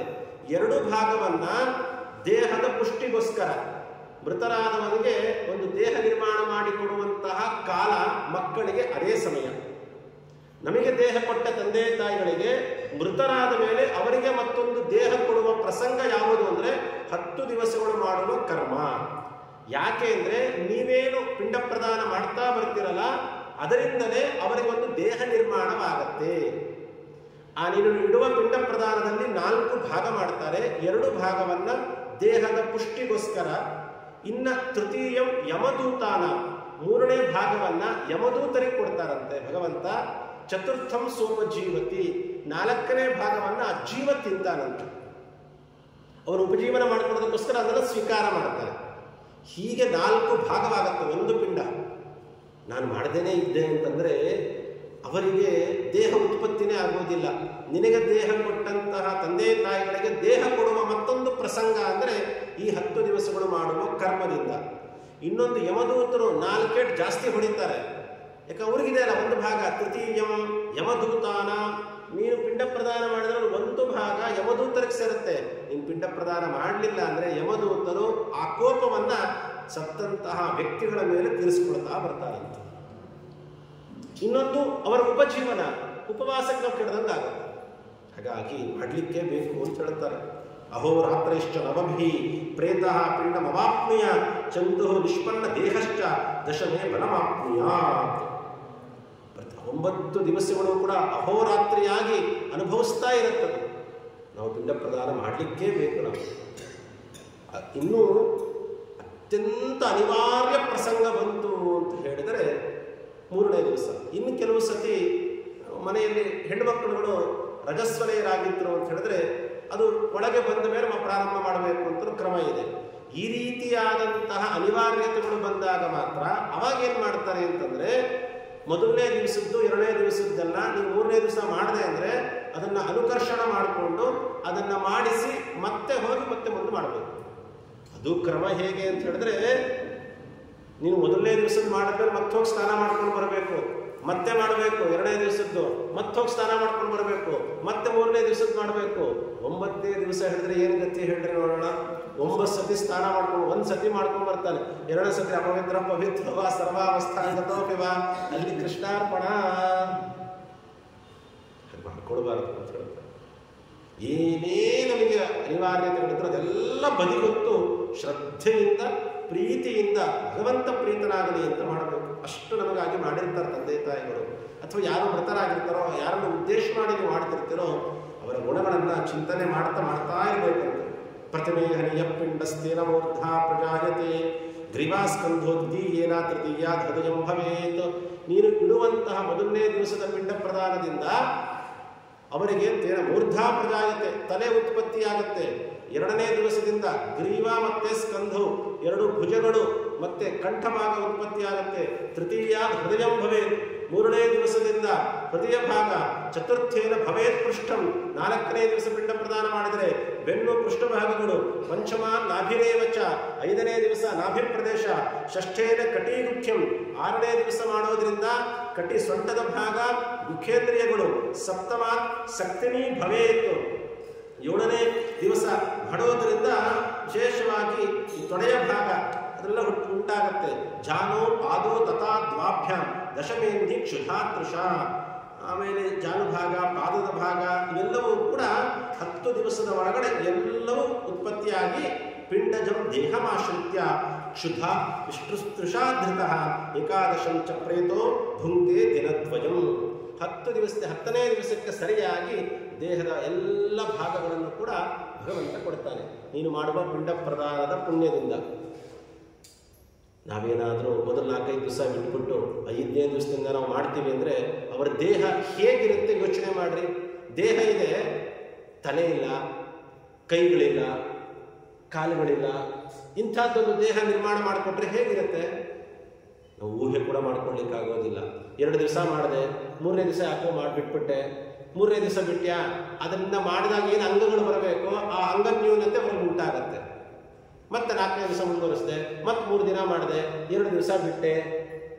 ಹೀಗೆ ಖಂಡಿತ ಮಾಡಬಾರ್ದು. ಎಷ್ಟೇ ಕಷ್ಟ ಆದರೂ ಕೂಡ, ಇಷ್ಟಪಟ್ಟು ಕಷ್ಟಪಟ್ಟಾದರೂ ಕೂಡ ಮಾಡಲಿಕ್ಕೆ ಬೇಕು. 10 ದಿವಸ ನೀನು ಸರಿಯಾಗಿ ಮಾಡಿದೆ ಅಂತ ಹೇಳಿದ್ರೆ ಒಂದು ದೇಹ ನಿರ್ಮಾಣವಾಗತ್ತೆ, ಈ ಜೀವ ದೇಹದೊಳಗೆ ಸೇರ್ಕೊಳ್ಳುತ್ತೆ, ಅಲ್ಲಿ ಮತ್ತೆ ಹಸಿವು ಬಾಯಾರಿಕೆಗಳಾಗತ್ತೆ. ಏಕಾದಶಂಚ ಪ್ರೇತೋ ಭುಂಕ್ತೆ ದಿನದ್ವಯಂ. 11 ಮತ್ತು 12 ದಿವಸಗಳು ನೀನು ಕೊಟ್ಟಂತಹ ಅನ್ನಾದಿಗಳನ್ನು, ತರ್ಪಣಾದಿಗಳನ್ನು ಅದೇ ಬಗ್ಗೆ ಹಸಿವೆ ಬಾಯಾರಿಕೆಗಳನ್ನು ನೀಗಿಸುತ್ತೆ. ಕೂತಂತಹ ಬ್ರಾಹ್ಮಣರಲ್ಲಿ ಬಂದು ಸನ್ನಿಹಿತರಾಗಿದ್ದುಕೊಂಡು ಎಲ್ಲವನ್ನ ಸ್ವೀಕಾರ ಮಾಡುತ್ತೆ. ಅಲ್ಲಿ ತನಕವೂ ಕೂಡ ಅವನಿಗೆ ಪ್ರೇತ ಅಂತಲೇ ಕರೀತಾರೆ. ಯಾರೇ ಆಗಿರ್ಬೋದು, ಯಾರೇ ಮೃತರಾದರೂ ಕೂಡ ಪ್ರೇತ ಶಬ್ದದಿಂದಲೇ ಅಲ್ಲಿ ಕಾರ್ಯಗಳನ್ನು, ಕರ್ಮಗಳನ್ನು ಮಾಡಿಸ್ಬೇಕು ಅಂತ ಹೇಳ್ತಾರೆ. ಯಾರೇ ಆದರೂ ಕೂಡ ಮುಂದೆ ಆ ವಿಚಾರ ಬರುತ್ತೆ. ಹೀಗೆ ತ್ರಯೋದಶೆ ಹನಿ ಪ್ರೇತೋ ಯಂತ್ರಿತೋ ಯಮಕಿಂಕರೈಹಿ ತಸ್ಮಿನ್ ಮಾರ್ಗೆ ವ್ರಜತ್ಯೇಕೋ ಗೃಹೀತ ಇವ ಮರ್ಕಟಃ. 12 ದಿವಸ, 11ನೇ ದಿವಸ 12ನೇ ದಿವಸ ಚೆನ್ನಾಗಿ ನೀನು ಕೊಟ್ಟಂತಹ ದಾನಾದಿಗಳಿಂದ, ಅನ್ನದಾನಾದಿಗಳಿಂದ, ಜಲದಾನಾದಿಗಳಿಂದ ಅದರ ಹಸು ಬಾಯಾರಿಕೆಯನ್ನು ನೀಗಿಸ್ಕೊಂಡು 13ನೇ ದಿವಸದಿಂದ ಪ್ರಯಾಣ ಪ್ರಾರಂಭವಾಗುತ್ತೆ. ಹೇಗೆ ಕರ್ಕೊಂಡು ಹೋಗ್ತಾರೆ ನಮ್ಮನ್ನ ಅಂದರೆ, ಯಂತ್ರಿತೋ ಯಮಕಿಂಕರೈಹಿ ತಸ್ಮಿನ್ ಮಾರ್ಗೆ ವ್ರಜತ್ಯೇಕೋ ಗೃಹೀತ ಇವ ಮರ್ಕಟಃ.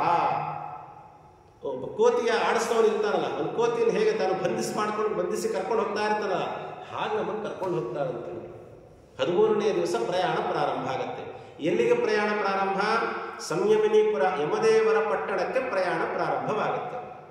ಆ ಪ್ರಯಾಣದಲ್ಲಿ ಹೇಗಿರುತ್ತೆ ಆ ಪ್ರಯಾಣ ಅಂತ ಕೇಳಿದ್ರೆ, ಷಡಶೀತಿ ಸಹಸ್ರಾಣಿ ಯೋಜನಾನಾಂ ಪ್ರಮಾಣತಃ ಯಮಮಾರ್ಗಸ್ಯ ವಿಸ್ತಾರೋ ವಿನಾ ವೈತರಣೀಂ ಖಗ. ವೈತರಣಿಯನ್ನು ಬಿಟ್ಟು ಷಡಶೀತಿ ಸಹಸ್ರಾಣಿ 86,000 ಯೋಜನ ದೂರ ಇದೆ ಸಂಯಮಿನೀಪುರ. ವೈತರಣಿಯನ್ನು ಬಿಟ್ಟು ಅಂತ ಇಟ್ಕೊಳ್ಳಿ. ಅಂದರೆ 86,000 ಯೋಜನ ಅಂದರೆ, 1 ಯೋಜನ ಅಂದರೆ 10 ಮೇಲೆ ಅಥವಾ 12 ಮೇಲೆ ಅಂತ ಇಟ್ಕೊಳ್ರಿ. ಇಂಟು 86,000 ಇಟ್ಕೊಂಡ್ರೆ ಎಷ್ಟು ನಮಗಾಗತ್ತೆ? ಅಷ್ಟು ದೂರ ನಮ್ಮ ಪ್ರಯಾಣ ಇರುತ್ತೆ. ಎಷ್ಟು ದಿವಸ ಅವಕಾಶದಲ್ಲಿ ಅಂತ ಕೇಳಿದರೆ 1 ವರ್ಷ ಅವಕಾಶ ಇರುತ್ತೆ ನಮಗೆ. ನೋಡ್ರಿ, ಮೃತನಾದ ವ್ಯಕ್ತಿ ತಾನು 13ನೇ ದಿವಸ ಪ್ರಯಾಣವನ್ನು ಪ್ರಾರಂಭ ಮಾಡಿದರೆ ವರ್ಷಾಂತಕ ಮಾಡ್ತೀವಲ್ಲ, ಮೊದಲನೇ ವರ್ಷದ ಅಬ್ಧಿವಿಮೋಕಾದಿ ಊನಾಬ್ಧಿಕ ಅಬ್ಧಿವಿಮೋಕಾದಿ ಶ್ರಾದ್ದಗಳನ್ನು ಮುಗಿಸಿಕೊಂಡು ವರ್ಷಾಂತಕ ಶ್ರಾದ್ದ ಏನು ಮಾಡ್ತೀವಲ್ಲ, ಅದು ಮುಗಿದ 6ನೇ ದಿವಸ ಅವರ ಪ್ರಯಾಣ ಮುಕ್ತಾಯವಾಗುತ್ತೆ. ವರ್ಷಾಂತಕದ ದಿವಸ ಪ್ರಯಾಣ ಮುಕ್ತಾಯವಾಗಿ ಆಗ ಯಮದೇವರ ಮುಂದೆ ಹೋಗಿ ನಿಲ್ತಾನೆ. ಸೊ 1 ವರ್ಷ ಪ್ರಯಾಣ. ಆ ಪ್ರಯಾಣ ಹೇಗಿರುತ್ತೆ ಅಂತ ಹೇಳ್ತಾರೆ. ಅತೀತ್ಯ ಕ್ರಮಶಃ ಮಾರ್ಗೆ ಪುರಾಣಿ ಮಾನಿಷೋಡಶ ಪ್ರಯಾಣಿ ಧರ್ಮರಾಜಸ್ಯ ಭವನ್ ಪತಕೀ ಜನಃ 40 ತಥಾ 7 ದಿವಾರಾತ್ರೇಣ ಗಚ್ಚತಿ. 1 ದಿವಸಕ್ಕೆ 248 ಯೋಜನ ಪ್ರಯಾಣ ಇರುತ್ತೆ. 1 ದಿವಸಕ್ಕೆ 248 ಯೋಜನ. ಸೊ 248 ಇಂಟು 12 ಮೈಲಿ ಅಂತ ಇಟ್ಕೊಳ್ರಿ. ಅಷ್ಟು ಮೈಲಿ, ಆ ಮೈಲಿಗೂ ಮತ್ತೆ ಕಿಲೋಮೀಟರ್ ಲೆಕ್ಕ ಹಾಕ್ಕೊಳ್ರಿ, ಅದೆಷ್ಟಾಗುತ್ತೋ ಅಷ್ಟು 1 ದಿವಸಕ್ಕೆ. ನಾವು ಪಕ್ಕದಲ್ಲಿರೋ ಮಠಕ್ಕೆ ಗಾಡಿಗೆ ಹೋಗಿ ಬರ್ತಿರ್ತೀವಿ. ಯಾವುದೋ ಒಂದು ಅಂಗಡಿಗೆ ಹೋಗಿ ಏನಾದ್ರು ತರಬೇಕು ಅಂದರೆ ಪಕ್ಕದಲ್ಲೇ ಇರುತ್ತೆ ಗಾಡಿ, ಅದಕ್ಕಿಂತಲೂ ಮುಂದಿರಿಸಿರ್ತೀವಿ. ಅಲ್ಲಿ ಹೋಗಿ ಗಾಡಿ ತೊಗೊಂಡು ಅಂಗಡಿಗೆ ಹೋಗಿ ಬರೋರು. ಇಂಥ ಪರಿ ನಡೆಯೋರು ನಾವು. ಆದರೆ 1 ದಿವಸಕ್ಕೆ 1000 ಕಿಲೋಮೀಟರ್ಗಳ ಗಟ್ಟಲೆ ನಡೆಸ್ತಾರೆ ಅಂದರೆ ಊಹೆ ಮಾಡಿಕೊಂಡ್ರೆ ಹೇಗಿರುತ್ತೆ? ಅದು ಬಂಧನ ಮಾಡಿ ನಮ್ಮನ್ನು ಕರ್ಕೊಂಡು ಎಳ್ಕೊಂಡು ಹೋಗ್ತಿರ್ತಾರೆ ನಮ್ಮನ್ನು. ಇದು ನಮ್ಮ ಪ್ರಯಾಣದ ಶೈಲಿ ಹೀಗಿರುತ್ತೆ. ಮಧ್ಯೆ ಹೋಗಬೇಕಾದಾಗ 16 ಸ್ಟಾಪ್ಗಳು ಸಿಗತ್ತೆ ನಮಗೆ. ಎಲ್ಲಿಂದ? ಭೂಲೋಕದಿಂದ ಯಮದೇವರ ಪಟ್ಟಣಕ್ಕೆ ಹೋಗಬೇಕಾದಾಗ ಪುರಾಣಿ ಮಾನಿ ಷೋಡಶ 16 ಪಟ್ಟಣಗಳು ಸಿಗುತ್ತಂತೆ. ಯಾವುದಾದ್ರು 16 ಪಟ್ಟಣಗಳು ಅಂತ ಹೇಳ್ತಾರೆ ವ್ಯಾಸರು. ಸೌಮ್ಯಂ, ಸೌರಪುರಂ, ನಗೇಂದ್ರ ಭವನಂ, ಗಂಧರ್ವ, ಶೈಲಾಗಮ, ಕ್ರೌಂಚ, ಕ್ರೂರಪುರ, ವಿಚಿತ್ರ ಭವನ, ಬಕ್ವಾಪದ, ದುಃಖದ, ನಾನಾಕ್ರಂದಪುರ, ಸುತಪ್ತ ಭವನ, ರೌದ್ರ, ಪಯೋವರ್ಷಣ, ಶೀತಾಢ್ಯಂ, ಬಹುಭೀತಿ ಪುರ. ಒಟ್ಟು 16 ಪಟ್ಟಣಗಳು ನಮಗೆ ಸಿಗತ್ತಂತೆ. ಪಟ್ಟಣಗಳು ಅಂದರೆ ಊರುಗಳು. ಅಂದರೆ ಊರಂದ್ರೆ ನಾವು ಇಲ್ಲಿಂದ ಯಾವುದೋ ಊರಿಗೆ ಹೋಗಬೇಕಾದಾಗ ಮಧ್ಯ ಊರುಗಳು ಸಿಗತ್ತಲ್ಲ, ಈ ರೀತಿಯಾದಂಥ ಒಳ್ಳೆ ಚೆನ್ನಾಗಿ ನೋಡ್ಲಿಕ್ಕೆ ಚೆನ್ನಾಗಿರುವಂಥ ಊರುಗಳು ಅಂತ ಅಂದ್ಕೊಳ್ಬೇಡ್ರಿ. ಮತ್ತೆ ಒಂದು ರೀತಿಯ 16 ನರಕಗಳೇ ಅವು. ಒಂದು ರೀತಿಯಲ್ಲಿ 16 ನರಕಪ್ರಾಯವಾಗಿರುವಂತಹ ಪಟ್ಟಣಗಳದು. ಅದರ ಹೆಸರೇ ಹೇಳ್ತಾ ಇರ್ತವೆ ನಮಗೆ, ಕೆಲವೆಲ್ಲ ತಿಳಿಸ್ಕೊಡತ್ತದು. ಈ 16 ಪಟ್ಟಣಗಳು ಏನಿದೆ ಅಲ್ಲ, ಇದನ್ನ ದಾಟ್ತಾ ದಾಟ್ತಾ ದಾಟ್ತಾ ಹೋಗಬೇಕು. ಹೇಗಿರುತ್ತೆ ಪಟ್ಟಣದ ಮಧ್ಯ ಅಂತ ಕೇಳಿದ್ರೆ, ಸೌರಪುರ ಉದಾಹರಣೆ ಒಂದೆರಡು ಹೇಳಿದ್ದೀನಿ. ಸೌರಪುರ ಅಂತಿದೆ. ಸೌರಪುರ ಹೇಗಿರುತ್ತೆ ಅಂದ್ರೆ 12 ಸೂರ್ಯರು ಒಟ್ಟಿಗೆ ಪ್ರಕಾಶ ಬಿಟ್ರೆ, ತಾಪಮಾನ ಬಿಟ್ರೆ ಹೇಗಿರುತ್ತೆ ಯೋಚನೆ ಮಾಡ್ರಿ. ಇಲ್ಲೇ 4 ಡಿಗ್ರಿ ಬಿಸಿಲು ಜಾಸ್ತಿ ಆಯ್ತು ಅಂದ್ರೆ ಇರ್ಲಿಕ್ಕಾಗಲ್ಲ ನಮಗೆ, ಮೈ ಎಲ್ಲ ಸುಟ್ಟು ಹೋಗುತ್ತೆ. ಇನ್ನು ಕೆಲವು ಪ್ರದೇಶಗಳು ಇರ್ತವೆ 50, 55 ಎಲ್ಲ ಹೋಗ್ಬಿಡ್ತು ಅಂದ್ರೆ ಅಲ್ಲೇ ಸ್ಕಿನ್ ಅಲರ್ಜಿ ಆಗಿ ಎಷ್ಟೋ ಜನ ಪ್ರಾಣ ಬಿಟ್ಟಿದ್ದನ್ನು ಕೇಳ್ತಿರ್ತೀವಿ ನಾವು. ಅಂಥದ್ದು ಒಂದು ಸೂರ್ಯನ ಶಾಖವನ್ನೇ ತಡ್ಕೊಳಕ್ಕಾಗೋದಿಲ್ಲ ಅಂದರೆ 12 ಸೂರ್ಯರ ಶಾಖ ಏಕಕಾಲಕ್ಕೆ ಬೀಳ್ತಾ ಇರುತ್ತೆ ಸೌರಪುರ ಅನ್ನುವ ಊರಿನಲ್ಲಿ. ನಗೇಂದ್ರ ಭವನ ಅಂತಿದೆ. ಅದಾದ ಮೇಲೆ ಕ್ರೂರಪುರ, ವಿಚಿತ್ರ ಭವನ, ಶೈಲಾಗಮ, ಗಂಧರ್ವಪುರ. ಗಂಧರ್ವಪುರ ಅಂದರೆ ಹೆಸರು ಮಾತ್ರ ಗಂಧರ್ವಪುರ. ಹೇಗಿರುತ್ತೆ ಗೊತ್ತಾ, ಅಲ್ಲಿ ವಾಸನೆಗೆ ತಡಿಲಿಕ್ಕೆ ಸಾಧ್ಯನೇ ಇಲ್ಲ. ವಾಸನೆಗೆ ಮೂರ್ಛೆ ತಪ್ಪಿ ಬೀಳ್ತಾ ಇರ್ತಾರೆ, ಮತ್ತೆ ಎಚ್ಚರ ಆಗುತ್ತೆ, ಮತ್ತೆ ಮೂರ್ಛೆ ತಪ್ಪಿ ಬೀಳ್ತಾ ಇರ್ತಾರೆ, ಅದರಿಂದ ವಾಂತಿಗಳಾಗ್ತಿರತ್ತಂತೆ. ಇದು ಗಂಧರ್ವಪುರ. ಹೆಂಗೆ ವಾಸ ಆಗ್ಬೇಕಾದ್ರೆ ತಡ್ಕೊಳಕ್ಕಾಗಲ್ಲ ನಮಗೆ, ಯಾಕಾದ್ರೂ ಸಿಗ್ನಲ್ ಬಂತು ಇಲ್ಲಿ ಅಂತಿರ್ತೀವಿ. ಅಂಥದ್ದು ನಮ್ಮ ವಾಸನೆ, ನಮ್ಮ ಮಲಮೂತ್ರಗಳು, ನಮ್ಮ ದೇಹದಲ್ಲಿ ಬಂದಂತಹ ತ್ಯಾಜ್ಯ ವಸ್ತುವಿನ ವಾಸನೆಯೇ ನಮಗೆ ತಡ್ಕೊಳ್ಳಿಕ್ಕೆ ಸಾಧ್ಯ ಇಲ್ಲ ಅಂದರೆ ಊಹೆ ಮಾಡಿಕೊಂಡ್ರೆ ಅದು ಹೇಗಿರುತ್ತೆ ಅಂತ. ಶೈಲಾಗಮ ಅಂತ ಒಂದು ಊರಿದೆ. ಮೇಲಿಂದ ಕಲ್ಲುಗಳು ಎಸಿತಾ ಇರ್ತಾರೆ, ಬೀಳ್ತಾ ಇರುತ್ತೆ. ಯಾರು ಎಸಿತಾರೆ ಗೊತ್ತಾಗಲ್ಲ, ಒಟ್ಟು ಮೈ ಮೇಲೆ ರಕ್ತ ಬಂದು ಎಲ್ಲ ಮಾಂಸ ಆಚೆ ಬರಬೇಕಂತ ಆ ರೀತಿಯಾದ ಕಲ್ಲುಗಳು ಬೀಳ್ತಾ ಇರುತ್ತಂತೆ. ಕ್ರೌಂಚಪುರ ಅಂತಿದೆ. ಕ್ರೌಂಚ ಅಂತ ಪಕ್ಷಿಗಳು, ಕೊಕ್ಕರೆಗಳು. ಹಿಂಗಿರುತ್ತೆ ಅದು ಅಂತ ಹೇಳಿದ್ರೆ ಚೂಪಿಗಿರುತ್ತೆ ಅದರ ಕೊಕ್ಕು. ಅದರಿಂದ ಬಂದು ಒಂದ್ಸತಿ ಬಾಯಿ ಹಾಕಿದ್ರೆ ಅರ್ಧ ಕೆಜಿ ಮಾಂಸ ಹೊರಗೆ ಬರ್ತಾ. ಕ್ರೌಂಚಪುರ ಹೀಗೆ. ಕ್ರೂರಪುರ ಭಾರೀ ಕ್ರೂರವಾಗಿರುವಂತಹ ದುಷ್ಟಶಕ್ತಿಗಳಿರ್ತಾವಲ್ಲಿ, ಅದರಿಂದ ನಾವು ಪೀಡಿತರಾಗಬೇಕಾಗತ್ತೆ. ವಿಚಿತ್ರ ಭವನ, ಬಕ್ವಾಪದಂ. ಬಕ್ವಾಪದ ಅಂದರೆ ಆಪತ್ತುಗಳು, ಬಹು ರೀತಿಯಾದಂಥ ಆಪತ್ತುಗಳಿರುವಂತಹ ಊರು. ದುಃಖದ ಹೆಸರೇ ಹೇಳುವಾಗ ದುಃಖವನ್ನೇ ಕೊಡ್ಲಿಕ್ಕಿರುವಂತಹ ಪಟ್ಟಣ. ನಾನಾಕ್ರಂದಪುರ. ಅಳ್ತಾ ಇರ್ತಾರಂತೆ ಬಹಳಷ್ಟು ಜನ, ಅದನ್ನ ನೋಡಿ ನಮಗೂ ಹೆದರಿಕೆ ಅಳ್ತೀವಂತೆ ನಾವು. ಸುತಪ್ತ ಭವನ ಹೇಗಿರುತ್ತೆ, ಒಂದು ಭವನ ಕರ್ಕೊಂಡು ಹೋಗ್ತಾರೆ, ಕೆಂಡ ಸುಟ್ಟಂಗೆ ಸುಡ್ತಾ ಇರುತ್ತೆ, ಅದ್ರ ಮೇಲೆ ನಡಿಬೇಕು, ಅದ್ರ ಮೇಲೆ ಕೂಡಬೇಕು, ಅನಿವಾರ್ಯ, ಏನು ಮಾಡೋಕ್ಕಾಗೋದಿಲ್ಲ. ಪಯೋವರ್ಷಣ. ಪಯೋವರ್ಷಣ ಅಂತ ಹೇಳಿದ್ರೆ ಮಳೆ. ಯಾವ ರೀತಿ ಮಳೆ ಬರ್ತಿರುತ್ತಲ್ಲಿ ಅಂದರೆ ಅತ್ಯಂತ ಬಿಸಿ ನೀರಿನ ಮಳೆ ಬರ್ತಿರುತ್ತಂತೆ. ಮೈ ಸುಟ್ಟು ಚರ್ಮ ಹಾಗೆ ಆಚೆ ಬಂದ್ಬಿಡ್ಬೇಕು ಮಾಂಸಗಳು, ಆ ರೀತಿಯಾದಂತಹದ್ದು ಪಯೋವರ್ಷಣ. ಇನ್ನೊಂದು ಶೀತಾಢ್ಯ ಅಂದರೆ ಊಹೆ ಕೂಡ ಮಾಡ್ಕೊಳ್ಳಿಕ್ಕೆ ಸಾಧ್ಯ ಇಲ್ಲ, ಅಂಥ ಪರಿ ಚಳಿ ಇರುತ್ತಂತೆ. ಬಹುಭೀತಿಪುರ, ಅನೇಕ ರೀತಿಯಾದಂತಹ ಹೆದರಿಕೆ ಆಗುವಂತಹ ಪ್ರಸಂಗಗಳಿರ್ತಾವಲ್ಲಿ. ಹೀಗೆ 16 ಪಟ್ಟಣಗಳು, 16 ರೀತಿಯ ನರಕಗಳಿವೆಲ್ಲವೂ ಕೂಡ. ಇದನ್ನು ಅನುಭವಿಸ್ಕೊಂಡೇ ಹೋಗಬೇಕು, ಅತ್ಯಂತ ಅನಿವಾರ್ಯ ನಮಗೆ. ಯಾವಾಗ ಮಾಡಬಾರದ ಕೃತ್ಯಗಳನ್ನು ಮಾಡಿದಾಗ, ಅಧರ್ಮಗಳನ್ನು ಮಾಡಿಕೊಂಡು ಭಗವಂತನನ್ನು ಚಿಂತನೆ ಮಾಡದೆ, ಹರಿನಾಮ ಸ್ಮರಣೆ ಮಾಡದೆ ಇದ್ದರೆ, ಪಾಪಿಷ್ಠ ರೀತಿಯಲ್ಲಿ ಜೀವನ ಮಾಡ್ತೀವಿ ಅಂದರೆ, ಪಾಪಿಷ್ಠರಾಗಿದ್ದರೆ ಈ 16 ರೀತಿಯ ನರಕಗಳನ್ನು ದಾಟ್ಕೊಂಡು ಹೋಗಬೇಕಾಗುತ್ತೆ. ಹೀಗೆ ಅನುಭವಿಸ್ಕೊಳ್ತಾ ಹೋಗಬೇಕಾಗತ್ತೆ. ಹಾಗಾಗಿ ಬಹಳ ಎಚ್ಚರಿಕೆಯಿಂದ ನಾವು ಜೀವನ ಮಾಡ್ತಾ ಹೋಗಬೇಕು. ಆದರೆ ದೇವರು ಬಹಳ ಕಾರುಣ್ಯಮೂರ್ತಿ ಭಗವಂತ ಅದಕ್ಕೊಂದು ಅವಕಾಶ ಮಾಡಿಕೊಟ್ಟ. ಇದನ್ನು ನಾವು ಹೇಗೆ ತಪ್ಪಿಸ್ಕೊಳ್ಬೇಕು ಅಂದರೆ ಬಹಳ ಪ್ರಧಾನವಾಗಿ 2 ಮಾರ್ಗಗಳನ್ನು ನಮಗೆ ಹೇಳಿದ್ದಾನೆ ಭಗವಂತ. 2 ಕಾರ್ಯಗಳನ್ನು ನಾವು ಅಚ್ಚುಕಟ್ಟಾಗಿ ಮಾಡಿದ್ವಿ ಅಂದರೆ 16 ಪಟ್ಟಣಗಳನ್ನು ನಾವು ದಾಟಬಹುದು. ಅದು ಯಾವುದು ಅಂದರೆ, ಮೊಟ್ಟ ಮೊದಲನೇದು ಯಾವುದು ಅಂದರೆ, ಮೃತನಾದ ಮೇಲೆ ಅವನನ್ನು ಕುರಿತು 16 ಮಾಸಿಕ ಶ್ರಾದ್ದಗಳನ್ನು ಮಾಡಬೇಕು. ಆಚಾರ್ಯರು ಹೇಳ್ತಾರೆ, ತಿಂಗಳ ಎಲ್ಲ ಲಿಸ್ಟಾಗಿ ಬರೆದು ಕೊಟ್ಟಿರ್ತಾರೆ. ಉದಾಹರಣೆಗೆ ಯಾವತ್ತೋ ಒಂದು ಮಾಘ ಶುದ್ಧ ದ್ವಿತೀಯ ಅವನು ಹೋಗಿರ್ತಾನೆ ಅಂತ ಇಟ್ಕೊಳ್ರಿ. ಅದಾದಮೇಲೆ ಫಾಲ್ಗುಣ ಶುದ್ಧ ದ್ವಿತೀಯ, ಚೈತ್ರ ಶುದ್ಧ ದ್ವಿತೀಯ, ವೈಶಾಖ, ಜ್ಯೇಷ್ಠ, ಆಷಾಢ, ಶ್ರಾವಣ, ಭಾದ್ರಪದ, ಆಶ್ವೀಜ, ಕಾರ್ತಿಕ, ಮಾರ್ಗಶಿರ, ಪುಷ್ಯ ಮತ್ತೆ ಮಾಘ ಶುದ್ಧ ದ್ವಿತೀಯ. ಅಲ್ಲಿ ತನಕ ಮೃತರಾದ ತಿಥಿಯಲ್ಲಿ ಪ್ರತಿ ತಿಂಗಳು ಆ ತಿಥಿಯಲ್ಲಿ ಪಿಂಡ ಪ್ರದಾನ ಪೂರ್ವಕವಾಗಿ ಶ್ರಾದ್ದ, ಮಾಸಿಕ ಶ್ರಾದ್ದವನ್ನು ಮಾಡಬೇಕು. ಎಷ್ಟಿದೆ ಗೊತ್ತಾದ ಶ್ರಾದ್ದಗಳು? 16 ಶ್ರಾದ್ದಗಳಿವೆ, ಷೋಡಶ ಶ್ರಾದ್ದಗಳು. ಯಾಕೆ?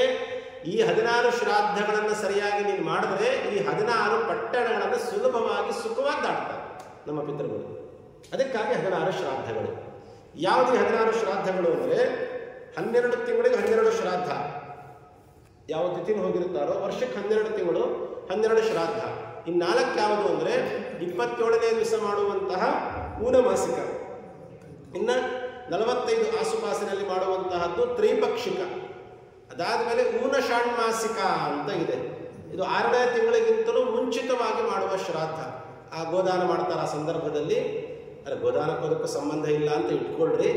ಅದು ಊನ ಷಾಣ್ಮಾಸಿಕ, 6 ತಿಂಗಳು ಮುಗಿಯುವಕ್ಕಿಂತಲೂ ಮುಂಚೆ ಮಾಡುವ ಶ್ರಾದ್ದ.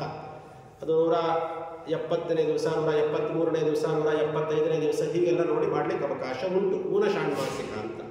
ಅದಾದಮೇಲೆ ಊನಾಬ್ಧಿಕ ಅಂತ ಒಂದು ಶ್ರಾದ್ದ. 12 ಮಾಸಿಕ ಶ್ರಾದ್ದಗಳು ಪ್ರಧಾನವಾಗಿ, ಅದರ ಜೊತೆಯಲ್ಲಿ ಊನ ಶ್ರಾದ್ದಗಳು ಅಂತ 4: ಊನ ಮಾಸಿಕ, ತ್ರೈಪಕ್ಷಿಕ, ಊನ ಷಾಣ್ಮಾಸಿಕ, ಊನಾಬ್ಧಿಕ. 12, 4, 16. ಈ 16 ಶ್ರಾದ್ದಗಳನ್ನು ಯಾರು ಶ್ರದ್ಧೆಯಿಂದ ಆಚರಣೆ ಮಾಡ್ತಾರೋ ಅವರುಗಳು ಮಾಡಿದ, ಯಾರು ಮಕ್ಕಳು ಮಾಡಿರ್ತಾರೋ ಅವರ ತಂದೆ ತಾಯಿಗಳು ಯಾರು ಮೃತರಾಗಿರ್ತಾರೋ ಅವರು ಸುಖವಾಗಿ ಸುಲಭವಾಗಿ ಈ ಪಟ್ಟಣಗಳನ್ನು ದಾಟುತ್ತಾರೆ. ಇದೊಂದು ಮಾರ್ಗ. ಇನ್ನೊಂದು ಮಾರ್ಗ ಯಾವುದು ಅಂತ ಹೇಳಿದ್ರೆ, ಮೃತರನ್ನು ಅವರ ಸದ್ಗತಿಗಾಗಿ ಈ ನರಕಗಳನ್ನು ಸುಲಭವಾಗಿ ದಾಟಬೇಕು ಅನ್ನುವ ಸಲುವಾಗಿ ಕೆಲವು ವಸ್ತುಗಳನ್ನು ದಾನ ಮಾಡಬೇಕು, ದಾನ ಕೊಡಬೇಕಂತ. ಉದಾಹರಣೆಗೆ ಈಗ ಸೌರಪುರ ಅಂತ ಒಂದಿದೆ. ನೀನು ಹೆಚ್ಚು ಚೆನ್ನಾಗಿ ನೀನು ಇಲ್ಲಿ ಬ್ರಾಹ್ಮಣರಿಗೆ ಉದಕುಂಭದಾನ, ಜಲದಾನ ನೀನು ಮಾಡಬೇಕಂತ. ವಾಸ್ತವಿಕವಾಗಿ ಹೇಳಬೇಕು ಅಂದರೆ ಇದೆಲ್ಲ ತಾನು ಬದುಕಿರಬೇಕಾದಾಗ ತಾನೇ ಇವೆಲ್ಲ ದಾನಗಳನ್ನು ಕೊಟ್ಕೊಂಡಿರ್ಬೇಕಂತ. ಯಾರಾದರೂ ನೀರು ಕೇಳಿದ್ರೆ ನೀರು ಕೊಡೋದಿಲ್ಲ ನಾವು ಅಲ್ವಾ? ಅಂಥವ್ರಿಗೆ ಏನು ಮಾಡ್ತಾನೆ ಸ್ವಾಮಿ? ಸೌರಪುರದಲ್ಲಿ ಅಂಥವ್ರನ್ನ ಹಾಕ್ತಾನಂತ. ಯಾರು ಜಲದಾನ ಮಾಡಿರೋದಿಲ್ಲ ಬದುಕಿರಬೇಕಾದಾಗ ಅವರಿಗೆ ಸೌರಪುರದಲ್ಲಿ ಶಿಕ್ಷೆ. ಅದನ್ನು ತಪ್ಪಿಸ್ಕೊಳ್ಳಿಕ್ಕೆ ಅಟ್ಲೀಸ್ಟ್ ಕಡೆ ಪಕ್ಷ ಮಕ್ಕಳಾದರೂ ಕೂಡ ಜಲದಾನ, ಉದಕುಂಭದಾನವನ್ನು ಮಾಡಬೇಕಂತೆ. ಅದರಿಂದ ಸೌರಪುರವನ್ನು ಸುಲಭವಾಗಿ ದಾಟಬಹುದು ಅಂತ ಹೇಳ್ತಾರೆ. ಹೀಗೆ ಒಂದೊಂದಕ್ಕೂ ಒಂದೊಂದು ಅದರದ್ದೇ ಆದಂತಹದ್ದಿದೆ. ಇನ್ನು ಗಂಧರ್ವಪುರ ಅಂತಿದೆ. ಗಂಧರ್ವಪುರವನ್ನು ನಾವು ಸುಲಭವಾಗಿ ದಾಟಬೇಕು ಅಂದರೆ ಪ್ರತಿನಿತ್ಯ ನಾವು ಭಗವಂತನಿಗೆ ಚೆನ್ನಾಗಿ ಗಂಧವನ್ನು ತೆಗೆದು ಭಗವಂತನಿಗೆ, ಗುರುಗಳಿಗೆ, ಜ್ಞಾನಿಗಳಿಗೆ ಗಂಧವನ್ನು ಸಮರ್ಪಣೆ ಮಾಡಬೇಕಂತ. ಹಾಗೆ ನಾವು ಸಮರ್ಪಣೆ ಮಾಡಿದರೆ ಆ ಗಂಧರ್ವಪುರ ನಮ್ಮನ್ನು ಕಾಡಿಸೋದಿಲ್ಲ, ಅಲ್ಲಿ ಕಷ್ಟ ಆಗೋದಿಲ್ಲ ನಮಗೆ. ಅದನ್ನು ಮಾಡಿರೋದಿಲ್ಲ. ಶೈಲಾಗಮ ಅಂತ ಹೇಳಿದೆ. ಆ ಶೈಲಾಗಮ ಸುಲಭವಾಗಿ ದಾಟಬೇಕು ಅಂದರೆ ಮಕ್ಕಳಾದವರು ಚೆನ್ನಾಗಿ ಅಗ್ಗಿಷ್ಟಿಗೆ ದಾನ, ಲೋಹ, ಕಬ್ಬಿಣವನ್ನು, ಅಗ್ಗಿಷ್ಟಿಗೆಯನ್ನು ಇಂಥದ್ದನ್ನು ದಾನ ಕೊಡಬೇಕಂತೆ ಚೆನ್ನಾಗಿ. ಅದಾದ ಮೇಲೆ ಕ್ರೌಂಚಪುರ ಅಂತಿದೆ. ಆ ಕ್ರೌಂಚಪುರವನ್ನು ಯಾರಿಗಾದ್ರೂ ನಿರ್ಗತಿಕರಿಗೆ ಇರಲಿಕ್ಕೆ ವ್ಯವಸ್ಥೆ ಮಾಡಿಕೊಡ್ಬೇಕಂತೆ. ಆ ಕ್ರೌಂಚಪುರವನ್ನು ಸುಲಭವಾಗಿ ದಾಟಬಹುದಂತೆ. ಹೀಗೆ ಅದರದ್ದೇ ಆದಂತಹ ಎಲ್ಲ ದ್ರವ್ಯಗಳನ್ನು ತಂದು ಆಚಾರ್ಯರಿಂದ ತಿಳ್ಕೊಂಡು ಚೆನ್ನಾಗಿ ದಾನ ಮಾಡಬೇಕು. ಒಂದು 16 ಮಾಸಿಕ ಶ್ರಾದ್ದಗಳನ್ನು ಮಾಡಬೇಕು, ಇನ್ನೊಂದು ಚೆನ್ನಾಗಿ ದ್ರವ್ಯಗಳನ್ನು ತಂದು ಉತ್ತಮವಾದ ರೀತಿಯಲ್ಲಿ ದಾನವನ್ನು ಕೊಡಬೇಕು. ಇವೆರಡು ನಾವು ಯಾವಾಗ ಮಾಡ್ತೀವೋ ಅದರಿಂದ ಮೃತರಾದಂತಹ ವ್ಯಕ್ತಿಗಳು ಯಾವುದೇ ರೀತಿ ಕಷ್ಟಪಡದೆ ಸುಲಭವಾಗಿ ಸುಖವಾಗಿ 16 ಪಟ್ಟಣಗಳನ್ನು ದಾಟಲಿಕ್ಕೆ ಅವಕಾಶ ಉಂಟು ಅಂತ ಹೇಳಿ ಭಗವಂತ ಇಷ್ಟು ನಮಗೆ ಉಪದೇಶ ಮಾಡುತ್ತಾರೆ. ಅದಕ್ಕೆ ಮತ್ತೆ ಗರುಡ ದೇವರು ಕೇಳ್ತಾರೆ, ಕೀದೃಶೋ ಯಮಲೋಕಸ್ಯ ಪಂಥ ಭವತಿ ದುಃಖತಃ ತತ್ರ ಯಾಂತಿ ಯಥಾ ಪಾಪಾಸ್ತನ್ಮೇ ಕಥೆಯ ಕೇಶವ. ಸುಲಭವಾಗಿ ದಾಟುತ್ತಾರೆ ಸರಿ, ಬಟ್ ಹೇಗಿರುತ್ತೆ ಆ ಪ್ರಯಾಣ, ಹೇಗಿರುತ್ತೆ ಆ ದಾರಿ, ಆ ಮಾರ್ಗ ಹೇಗಿರುತ್ತೆ ಅಂತ ಪ್ರಶ್ನೆ ಮಾಡ್ತಾರೆ ಗರುಡ ದೇವರು. ಯಮ ಮಾರ್ಗಂ ಮಹದ್ದುಃಖ ಪ್ರದಂತೆ ಕಥಯಾಮ್ಯಹಂ. ಯಮ ಲೋಕ ಬಿಟ್ಬಿಡ್ರಿ, ಆ ಯಮದೇವರ ಮಾರ್ಗ, ಹೋಗುವ ಮಾರ್ಗವೇ ಭಯಂಕರವಾಗಿರುತ್ತಂತೆ. ಯಾಕೆ ಅಂದರೆ ಆಗಲೇ ಹೇಳಿದೆ, ಒಂದು ದಿವಸಕ್ಕೆ ಎಷ್ಟು ಯೋಜನ? 248 ಯೋಜನ ಪ್ರಯಾಣ ಇರುತ್ತೆ. ಅಷ್ಟೆಲ್ಲ ನಡೀತಾ ಇರ್ತೀವಲ್ಲ, ಎಲ್ಲಾದರೂ ಸ್ವಲ್ಪ ಹೊತ್ತು ಬಿಸಿಲು ಬೇರೆ, ನೆರಳನ್ನು ಚೂರು ಕುತ್ಕೊಳ್ಳೋಣ ಅಂಥೇಳಿ ಎಲ್ಲರೂ ಕುತ್ಕೊಳ್ಳೋಣ ಅಂದರೆ ವೃಕ್ಷಛಾಯಾನ ತತ್ರಾಸ್ತಿ ಯತ್ರ ವಿಶ್ರವತೆ ನರಹ. ಕುತ್ಕೊಳ್ಳೋಣ ಅಂದರೆ ಒಂದೇ ಒಂದು ಮರ ಕಾಣಿಸಲ್ಲ, ಒಂದಿಷ್ಟು ನೆರಳಿರೋದಿಲ್ಲ. ಸ್ವಲ್ಪ ಹೊತ್ತು ಗಾಳಿ ಕುತ್ಕೊಳ್ಳೋಣ ಅಂತ ಹೇಳಬೇಕಲ್ಲ, ಎಲ್ಲಿ ಗಾಳಿ ಇಲ್ಲ, ತಂಗಾಳಿ ಅಂತೂ ಇಲ್ಲವೇ ಇಲ್ಲ. ಕೂಡಲಿಕ್ಕೆ ಮರವೇ ಕಾಣಿಸೋದಿಲ್ಲ. ಯಸ್ಮಿನ್ ಮಾರ್ಗೆ ನಚಾನ್ನದ್ಯಂ ಏನ ಪ್ರಾಣಾನ್ ಸಮುದ್ಧರೆ. ಸ್ವಲ್ಪ ಹೊತ್ತು ಏನಾದರೂ ತಿಂದು ಮುಂದೆ ಪ್ರಯಾಣ ಮಾಡೋಣ ಅಂತ ಕೂತ್ಕೊಂಡ್ರೆ ಒಂದಿಷ್ಟು ತಿನ್ಲಿಕ್ಕೆ ಸಿಗೋದಿಲ್ಲವಂತೆ. ನಜಲಂ ದೃಶ್ಯತೆ ಕ್ವಾಪಿ, ಕುಡಿಲಿಕ್ಕಲ್ವಂತೆ ನೀರು, ನೋಡ್ಲಿಕ್ಕೂ ಸಿಗಲ್ವಂತೆ.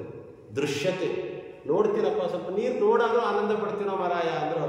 ನಜಲಂ ದೃಶ್ಯತೆ ಕ್ವಾಪಿ ತೃಷಿತೋ ಅತೀವ ಯಪ್ಪಿವೆ, ಭಾಳ ಬಾಯಾರಿಕೆ ಆಗಿರುತ್ತೆ, ನೀರು ಕುಡಿಬೇಕು ಅಂತ ಪರಿತಪಿಸ್ತಿರ್ತೀವಿ, ನೋಡ್ಲಿಕ್ಕೂ ನೀರು ಸಿಗೋದಿಲ್ಲ. ಇಷ್ಟು ಬಿಟ್ಟು ತಪಂತೆ ದ್ವಾದಶಾದಿತ್ಯ ಪ್ರಳಯಾಂತೆ ಯಥಾಖಗ. ಪ್ರಳಯ ಕಾಲದಲ್ಲಿ ಹೇಗೆ ಸೂರ್ಯ ಭೂಮಿಯಿಂದ ಸುಡ್ತಾ ಇರ್ತಾನೋ ಆ ರೀತಿ ಸುಡ್ತಾ ಇರುತ್ತಂತ ಆ ಜಾಗ. ಅದರ ಮಧ್ಯದಲ್ಲೇ ನಡ್ಕೊಂಡು ಹೋಗಬೇಕು. ಸ್ವಲ್ಪ ದೂರ, ಇನ್ನು ಸ್ವಲ್ಪ ದೂರ ಹೇಗಿರುತ್ತೆ ಗೊತ್ತಾ? ತತ್ವಿನ್ ಗಚ್ಚತಿ ಪಾಪಾತ್ಮ ಶೀತವಾತೇನ ಪೀಡಿತ. ಒಂದು ಸ್ವಲ್ಪ ಹೊತ್ತು ಬಿಸಿಲು, ಸ್ವಲ್ಪ ಹೊತ್ತು ಅತ್ಯಂತ ಶೀತ, ಕಫ, ಇದರಿಂದ ಅನುಭವಿಸ್ಬೇಕಾಗತ್ತಂತೆ. ಕಂಟಕೈ ವಿದ್ಯತೆ ಕ್ವಾಪಿ ಕ್ವಚಿತ್ ಸರ್ಪೈ ಮಹಾವಿಷೈ. ಇದರ ಮಧ್ಯ ಮೇಲೆ ಸುಡೋ ಬಿಸಿಲು, ಕೂಡ್ಲಿಕ್ಕೆ ಜಾಗ ಇಲ್ಲ, ಕುಡಿಲಿಕ್ಕೆ ನೀರಿಲ್ಲ, ತಿನ್ಲಿಕ್ಕೆ ಅನ್ನ ಇಲ್ಲ. ಇದರ ಮಧ್ಯೆ ಮಹಾ ವಿಷಸರ್ಪಗಳು ಮೈ ಮೇಲೆ ಹರಿದಾಡ್ತಿರ್ತಾವಂತೆ, ಕಚ್ಚಿ ಕಚ್ಚಿ ಕಚ್ಚಿ ನಮ್ಮನ್ನು ಮಾಡ್ತಿರತ್ತಂತೆ. ಅಲ್ಲಲ್ಲಲ್ಲಲ್ಲಿ ಪ್ರಾಣಿಗಳು ಸಿಗತ್ತಂತೆ. ಸಿಂಹಹೀಹಿ ವ್ಯಾಘ್ರೈಹಿ ಶ್ವಭಿಹಿ ಗೋರೈಹಿ ಭಕ್ಷತೆ ಕ್ವಾಪಿ ಪಾಪಕೃತು. ಅವೆಲ್ಲ ಬಂದು ನಮ್ಮನ್ನು ಕಚ್ಚಿ ಕಚ್ಚಿ ತಿಂದು ಹಾಕ್ತಿರ್ತಾವಂತೆ. ಕೆಲವು ಕಡೆ ದಕ್ಷತೆ ವನ್ಹಿನ, ಮೈಯೆಲ್ಲ ಸುಟ್ಟು ಹೋಗ್ತಿರತ್ತಂತೆ. ತತಕ್ಕೊಚ್ಚಿ ಮಹಾಘೋರಂ ಹಸಿಪತ್ರವನಂ ಮಹತು. ಹೋಗಬೇಕಾದಾಗ ಹಸಿಪತ್ರವನ ಅಂತ ಹೇಳಿ, ಹಸಿ ಅಂದರೆ ಕತ್ತಿ, ಪತ್ರ ಅಂದರೆ ಎಲೆಗಳು, ಒಂದೇ ಒಂದು ಮರ ಕಾಣಿಸ್ತಂತೆ. ಹಬ್ಬ, ಸ್ವಲ್ಪ ಸಮಾಧಾನ ಆಯ್ತಂತ ಜೀವನಿಗೆ. ಇಷ್ಟು ನಡೆದಿದ್ದಕ್ಕೂ ಒಂದು ಕುತ್ಕೊಳ್ಳಿಕ್ಕೆ ಒಂದೇ ಒಂದು ಮರ ಕಾಣಿಸ್ತಲ್ಲ, ಇನ್ನು ಸ್ವಲ್ಪ ಹೊತ್ತು ಕುತ್ಕೊಂಡು ಹೋಗೋಣ ಅಂತ ಅನ್ಕೊಳ್ತಾನಂತೆ. ಹೋಗ ಆ ಮರದ ಹತ್ರ ಕುತ್ಕೊಂಡ್ರೆ ಆ ಮರದಲ್ಲಿರೋ ಒಂದೊಂದು ಎಲೆ ಒಂದೊಂದು ಕತ್ತಿ ಇದ್ದ ಹಾಗೆ, ಹಸಿ ಪತ್ರ ಅದು.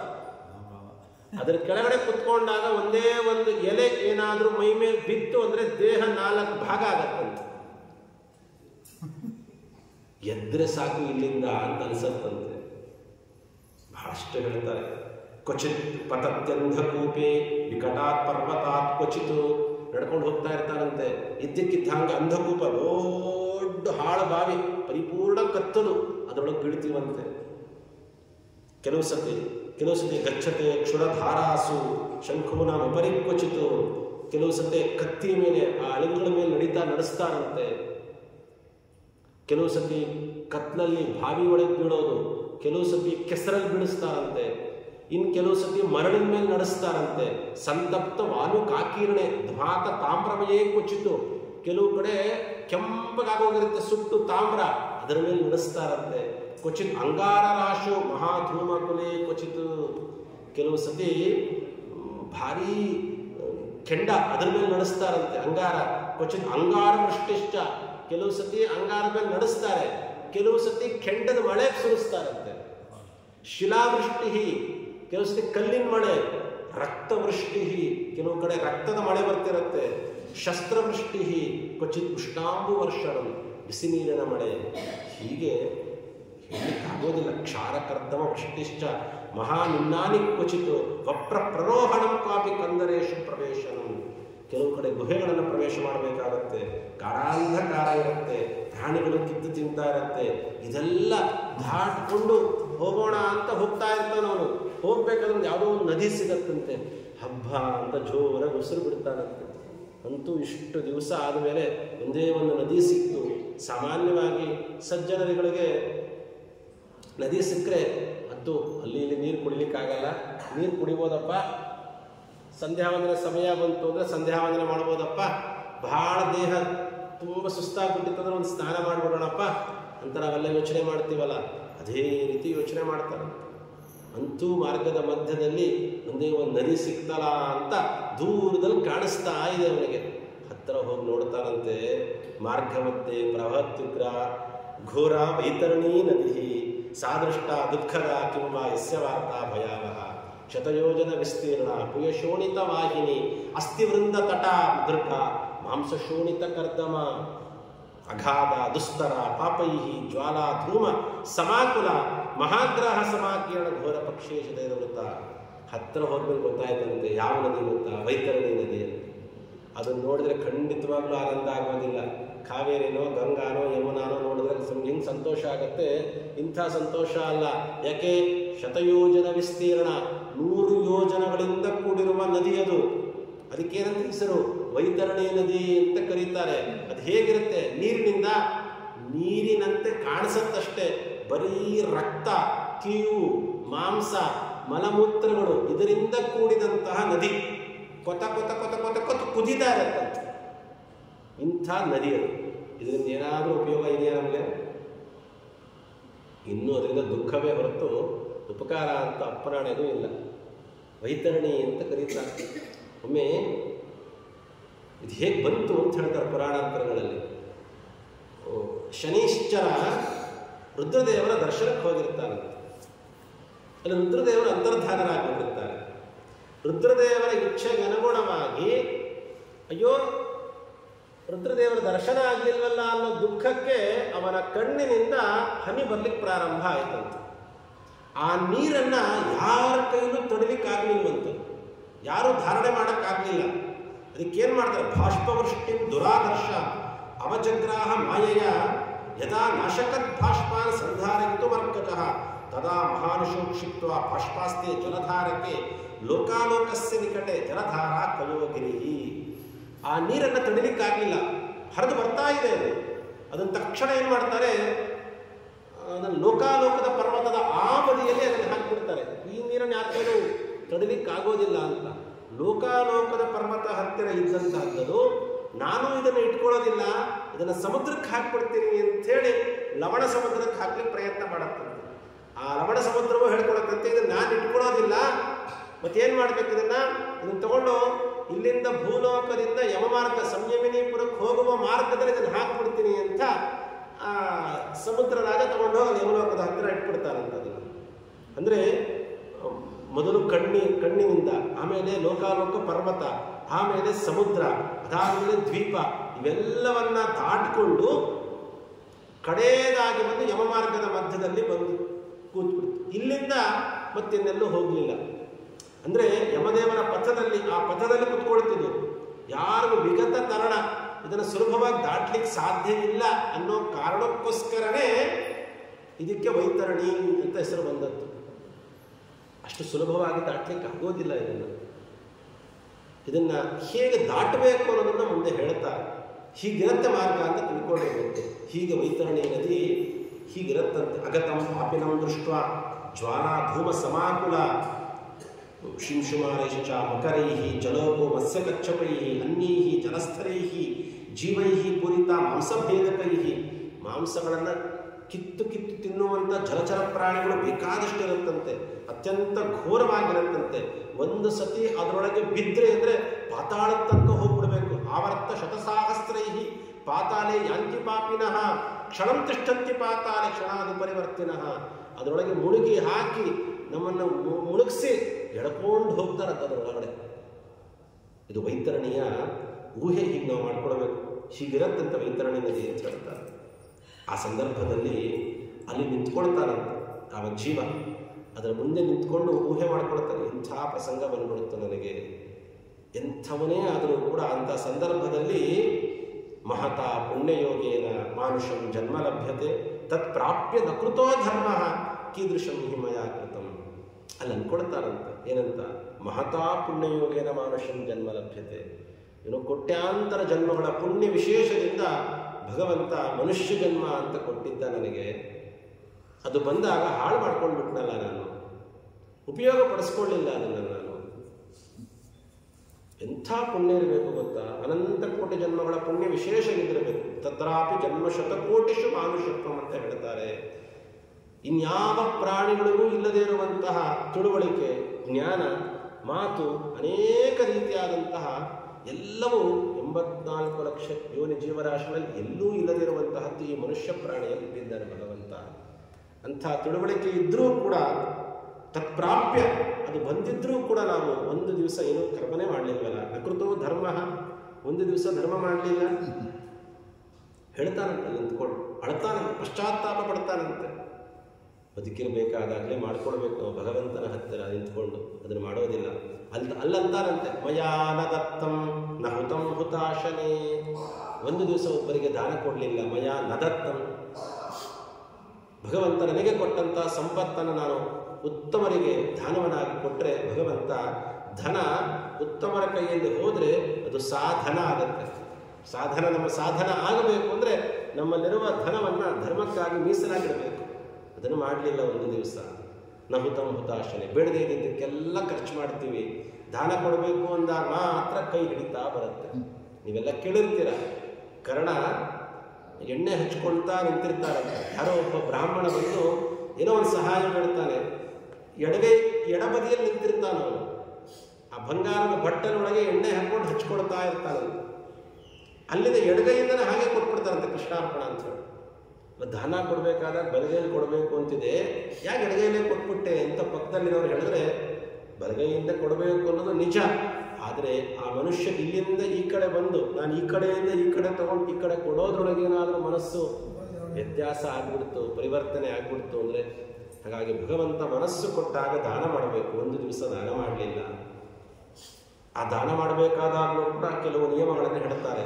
ದಾನ ಕೊಡಬೇಕಾದಾಗ ಕೀರ್ತಿಗಾಗಿ ದಾನ ಮಾಡೋದು, ಢಂಬಾಚಾರಕ್ಕೆ ದಾನ ಮಾಡೋದು, ಹಾಗೆ ಮಾಡಬಾರ್ದು. ದಾನ ಕೊಡಬೇಕಾದ ಕೆಲವು ಅನುಸಂಧಾನಗಳಿರಬೇಕು. ಮೊಟ್ಟ ಮೊದಲನೇದಾಗಿ ಭಗವಂತ ಪ್ರೀತನಾಗಲಿ, ಎರಡನೆಯದಾಗಿ ನಾನು ಮಾಡಿರುವ ಪಾಪಗಳೆಲ್ಲವೂ ಪರಿಹಾರವಾಗಲಿ, ಎದುರುಗಡೆ ಇರುವ ವ್ಯಕ್ತಿಗೆ ನಾವೇನು ದಾನ ಕೊಡ್ತಿರ್ಬೇಕಾದ ಆ ವ್ಯಕ್ತಿ ಯೋಗ್ಯರಾಗಿರಲಿ, ಉತ್ತಮವಾದ ವಸ್ತುಗಳನ್ನು ತಂದು ಉತ್ತಮರಿಗೆ ದಾನ ಮಾಡಬೇಕು. ಇದರಿಂದ ನನಗೆ ಕೀರ್ತಿ ಬರಬೇಕು ಅಂತ ದಾನ ಮಾಡಬಾರದು. ಒಂದು ದಿವಸ ಮಾಡಲಿಲ್ಲ ಆ ರೀತಿ. ನಹುತಂ ಹುತಾಶನೆ, ನಿತ್ಯ ಹೋಮಗಳು, ನೈಮಿತ್ತಿಕ ಹೋಮಗಳು ಒಂದು ದಿವಸ ಮಾಡಲಿಲ್ಲ. ತಪೋದ ತಪ್ತಂ ತ್ರಿದಶಾನ ಪೂಜಿತಾ, ತಪಸ್ಸು ಅನ್ನೋದು ಮಾಡಲೇ ಇಲ್ಲ. ಹಾಗಂದ್ರೇ ಗೊತ್ತಿಲ್ಲ ನಮಗೆ ತಪಸ್ಸು ಅಂದರೆ. ತಪ ಆಲೋಚನೆ, ತಪ ಸಂತಾಪೆ, ಎರಡು ರೀತಿಯಾದಂತಹ ದೇಹವನ್ನು ದಂಡಿಸಿ ಮಾಡುವಂತಹ ವ್ರತಾದಿಗಳು, ಉಪವಾಸಾದಿಗಳು ತಪಸ್ಸು. ಇನ್ನೊಂದು ತಪ ಆಲೋಚನೆ, ಭಗವಂತನ ಗುಣಗಳನ್ನು ಆಲೋಚನೆ ಮಾಡ್ತಾ, ಚಿಂತನೆ ಮಾಡ್ತಾ, ಜಿಜ್ಞಾಸ ಮಾಡ್ತೀವಲ್ಲ, ಅಧ್ಯಯನ ಅವಲೋಕನಗಳು, ಅದು ಒಂದು ರೀತಿಯಾದ ತಪಸ್ಸು. ಎರಡು ರೀತಿಯಾದ ತಪಸ್ಸು ಮಾಡಲಿಲ್ಲ. ಕಾಯಕವಾದ ತಪಸ್ಸು, ವಾಚನಿಕವಾದ ತಪಸ್ಸು, ಮಾನಸಿಕವಾದ ತಪಸ್ಸನ್ನು ಗೀತೆಯಲ್ಲಿ ಕೃಷ್ಣ ಪರಮಾತ್ಮ ಸುಂದರವಾಗಿ ತಿಳಿಸ್ಕೊಡ್ತಾನೆ. 3 ವಿಧವಾದ ತಪಸ್ಸನ್ನು ಗೀತಾ ವಿವೃತ್ತಿಯಲ್ಲೂ ಕೂಡ ಮಂತ್ರಾಲಯ ಪ್ರಭುಗಳು ಬಹಳ ಚೆನ್ನಾಗಿ ವಿವರಿಸ್ತಾರೆ ಭಾಗಗಳನ್ನು. ಯಾವ ತಪಸ್ಸು ಮಾಡಲಿಲ್ಲ. ನ ತೀರ್ಥ ಸೇವಾ, ಅಲ್ಲಿ ನಿಂತ್ಕೊಂಡು ಅಂದ್ಕೊಳ್ತಾರಂತೆ. ಒಂದು ದಿವಸ ಹೋಗಿ ತೀರ್ಥ, ಗಂಗಾದಿ ತೀರ್ಥಗಳ ಸ್ನಾನ ಮಾಡಲಿಲ್ಲ. ಸರಿಯಾಗಿ ನನ್ನ ಸಕಾಲದಲ್ಲಿ ಸೇವಿಸ್ತಿಲ್ಲ. ಆ ನದಿಯಲ್ಲಿ ಸ್ನಾನ ಮಾಡಿದರೆ ಇವತ್ತು ವೈತರಣಿ ನದಿ ಮುಂದೆ ನಿಂತ್ಕೊಳ್ಳೋ ಪ್ರಸಂಗ ನನಗೆ ಬರ್ತಾ ಇರಲಿಲ್ಲ ಅಂತ ಅಂದ್ಕೊಳ್ತಾನೆ. ಆ ನದಿ ಸ್ನಾನಗಳು ಹೋದಾಗೂ ಹೇಗೇಗೋ ಸ್ನಾನ ಮಾಡೋದು, ಅಂತ ಬಿದ್ದುಬಿಡೋದು, ಫಸ್ಟ್ ಕಾಲಿಟ್ಬಿಡೋದು, ಅದನ್ನು ಹಾಳು ಮಾಡಿ ಬರೋದು. ಅಲ್ಲಿ ಹೋಗಿ ಪುಣ್ಯ ಸಂಪಾದನೆಗಿಂತ ಪಾಪ ಸಂಘಟನೆ ಮಾಡ್ಕೊಂಡು ಬರೋದೇ ಜಾಸ್ತಿ ಆಗ್ತದೆ. ಹಾಗೆ ಮಾಡ್ಕೊಂಡು ಒಂದು ದಿವಸ ಮಾಡಲಿಲ್ಲ. ದೇಹಿನ್ ಕ್ವಚಿನ್ ನಿಸ್ತರ ಯತ್ವಯಾಗತಂ. ಅಲ್ಲಿರೋರು ಹೇಳ್ತಾರಂತೆ, ಮಧುಕರು ನೀನೇನು ಮಾಡಿದೆಯೋ ಅದನ್ನು ಅನುಭವಿಸ್ತಾ ಇದೆಯಾ ಅಷ್ಟೇ. ಯಾಕೆ ಮುಂದೆ ಹೇಳ್ತಾರಂತ ಮನುಷ್ಯ, ಮೃತನಾದ ವ್ಯಕ್ತಿ ಹೇಳ್ತಾ, ನ ಪೂಜಿತಾ ವಿಪ್ರಗಣಾ. ಒಂದು ದಿವಸ ಬ್ರಾಹ್ಮಣನ ಮನೆಗೆ ಕರೆಸಿ ಅರ್ಘ್ಯಪಾದ್ಯಾದಿಗಳನ್ನು ಕೊಟ್ಟು ಅವರಿಗೆ ಪೂಜಾದಿಗಳನ್ನು ಮಾಡಲಿಲ್ಲ. ನ ಚಾಶ್ರಿತಾ ಸತ್ಪುರುಷ ನ ಸೇವಿತಾ, ಯಾರಿಗೆ ಆಶ್ರಯ ಇಲ್ಲೋ, ಯಾರಿಗೆ ಇಳ್ಕೊಳ್ಳಿಕ್ಕೆ ವ್ಯವಸ್ಥೆ ಇಲ್ವೋ ಅಂಥವ್ರನ್ನ ಕರೆದು ಅವ್ರಿಗೊಂದಿಷ್ಟು ಆಶ್ರಯದ ವ್ಯವಸ್ಥೆಯನ್ನು ಮಾಡಲಿಲ್ಲ. ಅದು ಬಹಳ ದೂರ ಉಳಿಯಿತು. ನಮ್ಮ ಮನೆಯೊಳಗೆ ಯಾರಾದರೂ ಬಂದು 1-2 ದಿವಸ ಇರ್ತೀನಿ ಅಂದರೆ 4 ಸುಳ್ಳಿಗೆ 2 ಸುಳ್ಳು ಸೇರಿಸಿ ಹೇಳೋರು ಹೊರಟೋಗೋದು ಮಾಡ್ತೀವಿ. ಆಶ್ರಯ ಕೊಡಬೇಕು ಅಂದರೆ ನಮ್ಗೆ ಆಗೋದಿಲ್ಲ. ಬೇರೆ ಯಾರೂ ಅಲ್ಲ, ನಮ್ಮ ಸ್ನೇಹಿತರು, ನಮ್ಮ ಸಂಬಂಧಿಕರುಗಳು ಬಂದ್ರೇ ಅಂಥವ್ರಿಗೆ ವ್ಯವಸ್ಥೆ ಇರಲಿಲ್ಲ. ವ್ಯವಸ್ಥೆ ಮಾಡಿಕೊಡಲ್ಲ. ಅಯ್ಯೋ ಆಡೇಟ್ ಬರ್ತಿದ್ದೀರಾ, ಅದ್ರ ಹಿಂದಿನ ದಿವಸ ಊರಿಗೆ ಹೊರಟ್ಬಿಟ್ಟಿದ್ದೇನೆ ನಾನು, 1-2 ದಿವಸ ಮುಂಚೆ ಬರೋದಲ್ವ ನೀವು, ನಾವೇ ಅವ್ರಿಗೆ ಹೇಳ್ಬಿಡ್ತೀವಿ. ಹೌದಾ, ಬೇಡ ಬಿಡಪ್ಪ, ನಾನು ಬೇರೆ ಕಡೆ ಎಲ್ಲ ಇಟ್ಕೊತೀನಿ. ಬಂಧು ಬಾಂಧವರಿಗೆ, ಹಿರಿಯರಿಗೆ, ಸ್ನೇಹಿತರಿಗೆ, ಬೇರೆ ಊರಿನಿಂದ ಬಂದವರಿಗೆ ಮನೆಯಲ್ಲಿ ಇಳ್ಕೊಳ್ಳಿಕ್ಕೆ ವ್ಯವಸ್ಥೆ ಮಾಡಿಕೊಡಬೇಕು.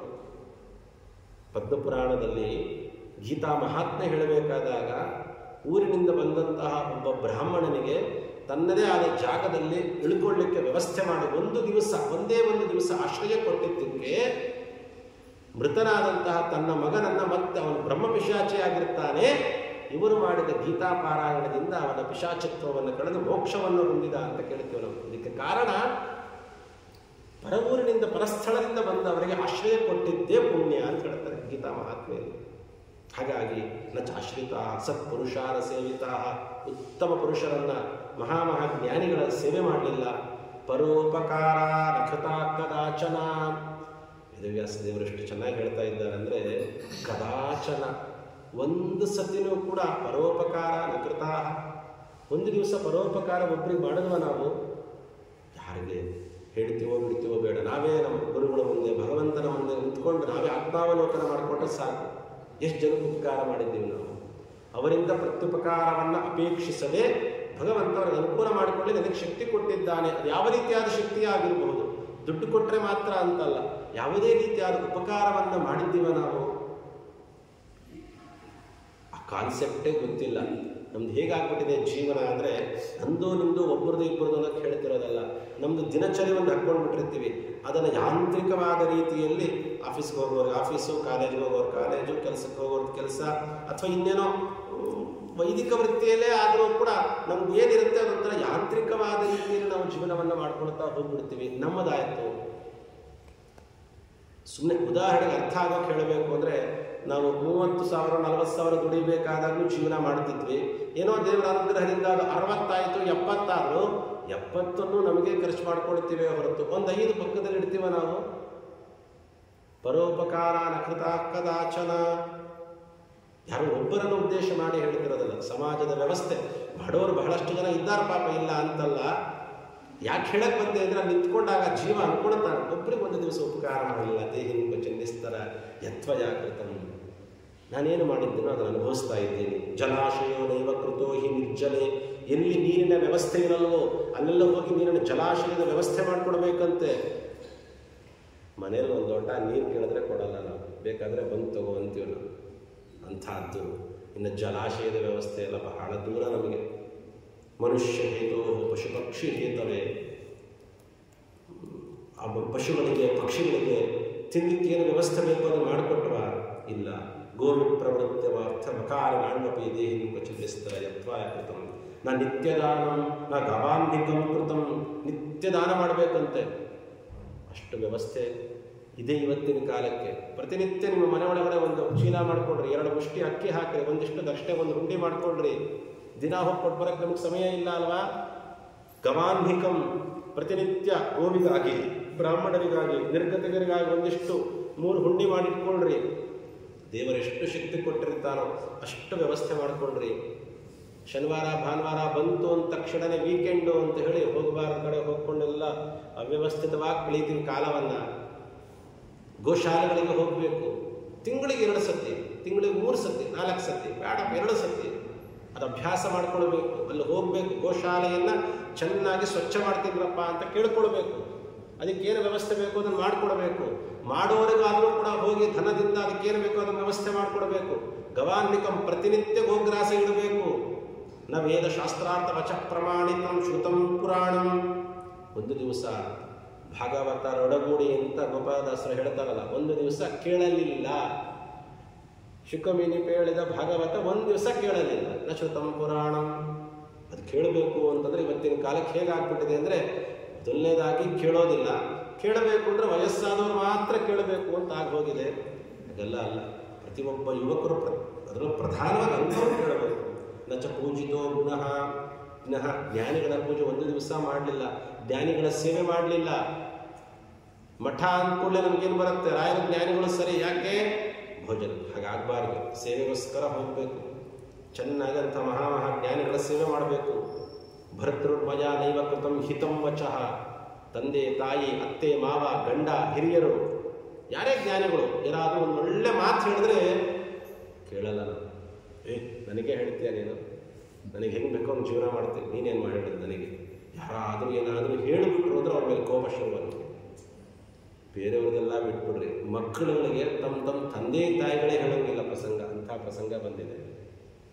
ಪತಿವ್ರತಂ ನೈವ ಕದಾಪಿ ಪಾಲಿತಂ ನ ಗೌರವಂ ಕ್ವಾಪಿ ಕೃತಂ ಗುರುಚಿತಂ. ಗುರುಗಳಿಗೆ ಗೌರವ ಕೊಡಲ್ಲ, ಯಾವುದೂ ಮಾಡಲಿಲ್ಲ. ಬಹಳಷ್ಟು ಹೇಳ್ತಾರಂತೆ. ಮಾಸೋಪವಾಸೈ ನ ವಿಶೋಷಿತಂ ಮಯ. ಮಾಸೋಪವಾಸ ಒಂದು ತಿಂಗಳಿಗೆ 2 ದಿವಸ ಏಕಾದಶಿ, 28 ದಿವಸ ಕಂಠ ಪೂರ್ತಿ ತಿಂದ್ರಪ್ಪ. 2 ದಿವಸನಾದರೂ ಕೂಡ ಭಗವಂತನ ಪ್ರೀತಿಗಾಗಿ ಏಕಾದಶ ಪಕ್ಷೇ ಪಕ್ಷೆ ಉಪವಸೇತ್ ಅಂತ ಹೇಳಿದ ಹಾಗೆ ಭಗವಂತನ ಪ್ರೀತಿಗಾಗಿ 2 ದಿವಸಗಳ ಕಾಲ ಮಾಸೋಪವಾಸ, ಪಕ್ಷೋಪವಾಸ, 2 ದಿವಸ ಉಪವಾಸ ಮಾಡಿದ್ರೆ ಇನ್ನೇನೇನಾಗಲ್ಲ. ಇಲ್ಲಿ ತನಕ ನಾವು ತಿಂದು ಸತ್ರು, ತಿನ್ನಬಾರದನ್ನು ತಿಂದು ಸತ್ರು ಅಂತ ಕೇಳಿದ್ದೀವಿ ಹೊರತು ಒಂದು ದಿವಸ ಉಪವಾಸ ಮಾಡಿ ಸತ್ರು ಅಂತ ಎಲ್ಲರೂ ಕೇಳ್ತೇವೆ ನಾವು? ಸಾಧ್ಯನೇ ಇಲ್ಲ. ಆ ದೀಕ್ಷೆ ಇಲ್ಲ ನಮ್ಮಲ್ಲಿ. ಚಾಂದ್ರಾಯಣೈ ವಾ ನಿಯಮೈ ಸವಿಸ್ತರೈ, ಇದೆಲ್ಲ ಪುರಾಣಕ್ಕೆ ಮಾತ್ರ ಮೀಸಲು. ಚಾಂದ್ರಾಯಣ ಏಕಾಸ್ಯನೇ ಕೃಷ್ಣ ಅಂತ ಕೂತಿದೆ. ಇನ್ನು ಚಾಂದ್ರಾಯಣ ಶಿರೋಂಚ ವೃತ್ತಿಗಳನ್ನು ಅಂದ್ಕೊಂಡು ಜೀವನಗಳು ಮಾಡೋದಾಗಲಿ, ಅಯಾಚನ ಅಂತ ಎಲ್ಲ ಬಹಳ ದೂರ ಇದೆ. ಆಗಲಿ ಎಷ್ಟು ಸಾಧ್ಯವೋ ಏವಂ ವಿಲಪ್ಯ ಬಹುಶಃ ಸಸ್ಮರನ್ ಪೂರ್ವದೇಹಿಕಂ ಮಾನುಷತ್ವ ಮಮ ಕೃತ ಇತಿ ಕ್ರೋಶನ್ ಪ್ರಸಪ್ಪತೆ. ಹೀಗೆ ಮಹತಾ ಪುಣ್ಯಯೋಗೇನ ಮಾನುಷಂ ಜನ್ಮ ಲಭ್ಯತೆ. ಇಷ್ಟೆಲ್ಲ ಭಗವಂತ ವ್ಯವಸ್ಥೆ ಮಾಡಿಕೊಟ್ಟ. ಒಂದು ದಿವಸ ಭಗವಂತನ ಪೂಜೆ ಮಾಡಲಿಲ್ಲ. ಹರೀಶ್ವರ ದುಃಖ ಭಾಗ್ಯ ಕೃತೈ ವಿಕರ್ಮಭಿಹಿ. ಭಗವಂತನ ಪೂಜೆ ಮಾಡಬೇಕು ಅಂದರೆ ನಮಗೆ ಸಮಯ ಇಲ್ಲ ಅಂತ ಹೇಳ್ಬಿಡ್ತೀವಿ. ಒಂದು ದಿವಸ ಹರಿಪೂಜೆ ಮಾಡ್ತೀವ, ಸಾಲಿಗ್ರಾಮಾದಿಗಳನ್ನು ಸ್ಪರ್ಶ ಮಾಡದೆ ಒಂದು ದಿವಸ ಕಳಿಬಾರ್ದು ಅಂತ ಹೇಳ್ತೀವಿ. ಯೋಚನೆ ಮಾಡಿ, ನಮಗೆ ಬಕೀಟ್ ಕಟ್ಲೆ ಹಾಕಿ ಕಾರ್ ತೊಳಿತೀವಿ, ಓಡಿಸೋ ಗಾಡಿ ತೊಳಿತೀವಿ, ಅದಕ್ಕೆ 1 ರಿಂದ 2 ಬಕೆಟ್ ಬೇಕು. ಸಾಲಿಗ್ರಾಮಕ್ಕೆ ಅಭಿಷೇಕ ಮಾಡೋಕ್ಕೆ ಒಂದೇ ಒಂದು ಲೋಟ ಸಾಕು. ಯಾವತ್ತಾರು ಬಕೀಟಲ್ಲಿ ಅಭಿಷೇಕ ಮಾಡೋಕ್ಕೆ ನೋಡಿದ್ದೀವಿ ನಾವು ಸಾಲಿಗ್ರಾಮಕ್ಕೆ? ಇಲ್ಲ ಅಲ್ಲ. ಎಷ್ಟು ನೀರು ಬೇಕು ಗಾಡಿಗೆ? ಸಾಲಿಗ್ರಾಮಕ್ಕೆ 1 ಲೋಟ ಸಾಕು. ಅಭಿಷೇಕ ಮಾಡೋ ಸಮಯನೂ ಸ್ವಲ್ಪ ಚಿಕ್ಕದು. ಅದು ಮಾಡ್ತೀವ? ಕೇಳಿದ್ರೆ ನಮಗೆ ಸಮಯ ಇಲ್ಲ. ಯಾವುದೇ ಕೇಳಿದ್ರು, ಏನಾದರೂ ಧರ್ಮದ ವಿಚಾರ ಕೇಳಿ ಸಮಯ ಇಲ್ಲ ಹಾಗೆ ಅನ್ಕೊಳ್ಬಾರ್ದು. ಭಗವಂತ ಕೊಟ್ಟ ಇಷ್ಟು 100 ವರ್ಷ ನಮಗಾಗಿ ಸಮಯ ಕೊಟ್ಟಿದ್ದಾನಲ್ಲ, ಆ ಸಮಯವನ್ನು ಭಗವಂತನಿಗಾಗಿ ನಾವು ಮೀಸಲಾಗಿರ್ತೇವೆ. ಕಡೇ ಪಕ್ಷ ಒಂದೊಳೆ ವಾರ ಹೇಳ್ತಿದ್ರು, 24 ಗಂಟೆಯಲ್ಲಿ ಪ್ರಾರಬ್ಧ ನಿನ್ನ ಹಣೆ ಬರ 20 ಗಂಟೆ ನೀನೇ ಅನುಭವಿಸ್ತು. ಒಂದು 4 ಗಂಟೆ, 4 ಗಂಟೆ ಭಗವಂತನಿಗಾಗಿ ಮೀಸಲಿಡಬೇಕಲ್ವ? 1 ಗಂಟೆ ಪೂಜೆ, 1 ಗಂಟೆ ಪಾಠ, 1 ಗಂಟೆ ಪ್ರವಚನ, 1 ಗಂಟೆ ಪಾರಾಯಣ. ಪಾಪ ನಮ್ಮೆಲ್ಲ ಪಾಪಗಳು ಹೊರಟೋಗುತ್ತೆ. ಪೂಜೆ, ಪಾಠ, ಪಾರಾಯಣ, ಪ್ರವಚನ, ಇದೆಲ್ಲ 4 ಗಂಟೆ ಮಾತ್ರ ದೇವರಿಗಾಗಿ ಮೀಸಲಿಟ್ಟರು ಸಾಕು. ಕಡೇ ಪಕ್ಷ ಅದನ್ನು ನಾವು ಮಾಡಲಿಲ್ಲ ಅಂದರೆ ಹೇಗೆ ತಾನೇ ಇವೆಲ್ಲ ನಾವು ದಾಟ್ಲಿಕ್ಕೆ ಸಾಧ್ಯ? ಅದನ್ನೇ ಕೇಳ್ತಾ ಇದ್ದ ನಾವು. ಇಷ್ಟೆಲ್ಲ ನಾನು ಮಾಡಬಾರದ ಕೃತ್ಯಗಳನ್ನು ಮಾಡಿ ಯಾವುದು ಮಾಡಬೇಕು ಅದನ್ನೆಲ್ಲ ಬಿಟ್ಟು ಮಾಡದೇ ಇತ್ತು, ಮಾಡಬಾರದದ್ದನ್ನು ನಾನು ಮಾಡ್ತಾ ಬಂದಿದ್ದೀನಿ. ಇವತ್ತು ಇಷ್ಟೆಲ್ಲ ಕಷ್ಟಕೋಟಲೆಗಳೆಲ್ಲ ಕಾಣಿಸ್ತಾ ಇದೆ ಕಣ್ಮುಂದಕ್ಕೆ. ಇನ್ನೇನೋ ತಗೊಂಡು ವೈತರಣೆ ಇನ್ನೇನು ಹಾಕಿಲ್ಲ, ನೋಡಿದ್ರೇ ಇಷ್ಟೆಲ್ಲ ಅನುಭವಿಸ್ಕೊಳ್ತಾ ಇವೆಲ್ಲ ಮಾತುಗಳು ತನ್ನ ಬಾಯಿಂದ ಆಚೆ ಬರ್ತಾ ಇದೆ. ಅವತ್ತು ಅಲ್ಲಿ ಮಾಡುವ ಪ್ರಾಯಶ್ಚಿತ್ತ ಅದಕ್ಕಿಂತಲೂ ಇವತ್ತೇ ನಾವು ಭಗವಂತನ ಮುಂದೆ ನಿಂತು ತಪ್ಪುಗಳೆಲ್ಲ ಪರಿಹರಿಸುವ ನಮ್ಮಪ್ಪನಲ್ಲವೇ ನೀನು ಅಪರಾಧ ಸಹಸ್ರಾಣಿ ಕ್ರಿಯಂತೆ ಅಗ್ನಿಶಮ್ಮಯ ತಾನಿ ಸರ್ವಾಣಿ ಮೇದೇವ ಕ್ಷಮಸ್ಸು ಪುರುಷೋತ್ತಮ ಪಾಪೋಹಂ ಪಾಪಕರ್ಮಾಹಂ ಪಾಪಾತ್ಮ ಪಾಪಸಂಭವ ತ್ರಾಹಿಮಾಂ ಕೃಪಯಾ ದೇವ ಶರಣಾಗತ ವತ್ಸಲ ಅಂಥೇಳಿ ಭಗವಂತನಲ್ಲಿ ನಾವು ಶರಣಾಗತಿಯನ್ನು ಹೊಂದಿದರೆ ಭಗವಂತನಲ್ಲಿ ಖಂಡಿತವಾಗಲೂ ಭಗವಂತ ಕರುಣಾಮೂರ್ತಿಯವರು. ಅವನ ಕಾರುಣ್ಯ ಅನ್ನೋದು ಬಹಳ ದೊಡ್ಡ ಗುಣ ಭಗವಂತನದ್ದು. ಖಂಡಿತವಾಗಲೂ ಕ್ಷಮಾ ಮಾಡ್ತಾನೆ. ಹಾಗಾಗಿ ಇಲ್ಲಿ ನಾವು ಅಲ್ಲಿ ಪಡುವ ಪ್ರಾಯಶ್ಚಿತ್ತಕ್ಕಿಂತಲೂ ಇವತ್ತೇ ನಾವು ಪಶ್ಚಾತ್ತಾಪವನ್ನು ಪಟ್ಟು ಪ್ರಾಯಶ್ಚಿತ್ತಾರಗಳನ್ನು ಭಗವಂತನ ಮುಂದೆ ಮಾಡಿಕೊಂಡಿದ್ದೇ ಆದರೆ ಇದರ ಜೊತೆಯಲ್ಲಿ ನಮ್ಮ ಮಕ್ಕಳುಗಳು 16 ಮಾಸಿಕ ಶ್ರಾದ್ದಗಳನ್ನು ಮಾಡಿ ಕೊಡಬೇಕಾದ ದ್ರವ್ಯಗಳನ್ನು ದಾನವಾಗಿ ಕೊಟ್ಟರೆ ಈ 16 ಪಟ್ಟಣಗಳನ್ನು ನರಕಗಳನ್ನು ಸುಲಭವಾಗಿ ಸುಖವಾಗಿ ದಾಟಬಹುದು ಅಂತ ಹೇಳುತ್ತಾರೆ. ಹೀಗೆ ಇಷ್ಟಿಷ್ಟು ದಿವಸಗಳಲ್ಲಿ 1ನೇ ತಿಂಗಳು, 2ನೇ ತಿಂಗಳು, 3ನೇ ತಿಂಗಳು, 4ನೇ ತಿಂಗಳು ಒಂದೊಂದೇ ಪಟ್ಟಣಗಳ ಬಗ್ಗೆ ಹೇಳ್ತಾ ಬರ್ತಾರೆ. ಎಲ್ಲ ಪಟ್ಟಣಗಳನ್ನು ದಾಟಿ ಕಡೆಯದಾಗಿ ಭುಕ್ತ್ವಾಚ ವಾರ್ಷಿಕಂ ಪಿಂಡಂ ಧೈರ್ಯಂ ಆರಂಭತೆ ಪುನಃ. ಕಡೆಯದು ಯಾವುದು? ಬಹುಭೀತಿಪುರ. ವಾರ್ಷಿಕದಲ್ಲಿ ಮಾಡಿದ ಶ್ರಾದ್ದದ ಪಿಂಡವನ್ನು ಆಗ ಭೋಜನ ಭುಂಜಿಸಿ ತದ ಸಂವತ್ಸರಸ್ಯಾಂತೆ ವರ್ಷದ ಕಡೆಯಲ್ಲಿ ಪ್ರತ್ಯಾಸನ್ನೇ ಯಮಾಲಯೇ ಬಹುಭೀತಿಪುರೇ ಗತ್ವ ಹಸ್ತಮಾತ್ರಂ ಸಮಸ್ರಜೆ. ಅಲ್ಲೇ ಹತ್ತಿರದಲ್ಲಿರುವಂತಹ ಬಹುಭೀತಿಪುರವನ್ನು ದಾಟಿ ಹಿಮಾಲಯ ಸಂಯಮಿನೀಪುರದ ಕಡೆ ಅವನ ಪ್ರಯಾಣ ಮುಂದೆ ಕುರಿತಾ ಹೋಗುತ್ತೆ ಅಂತ ಹೇಳ್ತಾರೆ. ಆ ಯಮದೇವರ ಪಟ್ಟಣವನ್ನು ಪ್ರವೇಶ ಮಾಡ್ತಾನೆ. ಇಷ್ಟೆಲ್ಲ ಸುಲಭವಾಗಿ ದಾಟಬೇಕು ಅಂದರೆ ಅವತ್ತು ಪಡುವ ಪ್ರಾಯಶ್ಚಿತ್ತಕ್ಕಿಂತಲೂ ಪಶ್ಚಾತ್ತಾಪಕ್ಕಿಂತಲೂ ಇವತ್ತು ನಾವು ಪಟ್ಟಿದ್ರೆ ಇದನ್ನು ಸುಲಭವಾಗಿ ದಾಟಲಿಕ್ಕೆ ಅವಕಾಶ. ಎಲ್ಲ ನನ್ನ ಮಗ ಮಾಡ್ತಾನೆ ಅಂತ ಅನ್ಕೊಳ್ಳೋಕೆ ಹೋಗ್ಬೇಡ್ರಿ. ನಮ್ಮ ಪುಣ್ಯ ನಮ್ಮನ್ನು ಕಾಪಾಡುತ್ತೆ, ಜೊತೆಲಿ ಅದು ಸಹಕಾರಿ ಇಷ್ಟೇ. ಹಾಗಾಗಿ ಇವೆಲ್ಲವನ್ನು ಮಾಡಿ ಯಮದೇವರ ಪಟ್ಟಣವನ್ನು ಹೇಗೆ ಪ್ರವೇಶ ಮಾಡುತ್ತಾನೆ, ಯಾವ ದ್ವಾರದಿಂದ, ಯಮದೇವರ ಪಟ್ಟಣದ ಆ ಪರಿಸರ ಹೇಗಿರುತ್ತೆ ಅನ್ನೋದನ್ನು ಕೂಡ ವರ್ಣನೆ ಮಾಡುತ್ತಾರೆ. ಅದನ್ನು ನಾಳೆ ದಿವಸ ನೋಡೋಣ ಅಂತ ಹೇಳ್ತಾರೆ. ಹರೇ ನಮಃ. ಶ್ರೀ ಕೃಷ್ಣಾರ್ಪಣಮಸ್ತು. ಸರ್ವೇಂದ್ರಿಯ ಪ್ರೇರಕೇಣ ಶ್ರೀ ಪ್ರಾಣ ಕಾಯೇನ ವಾಚ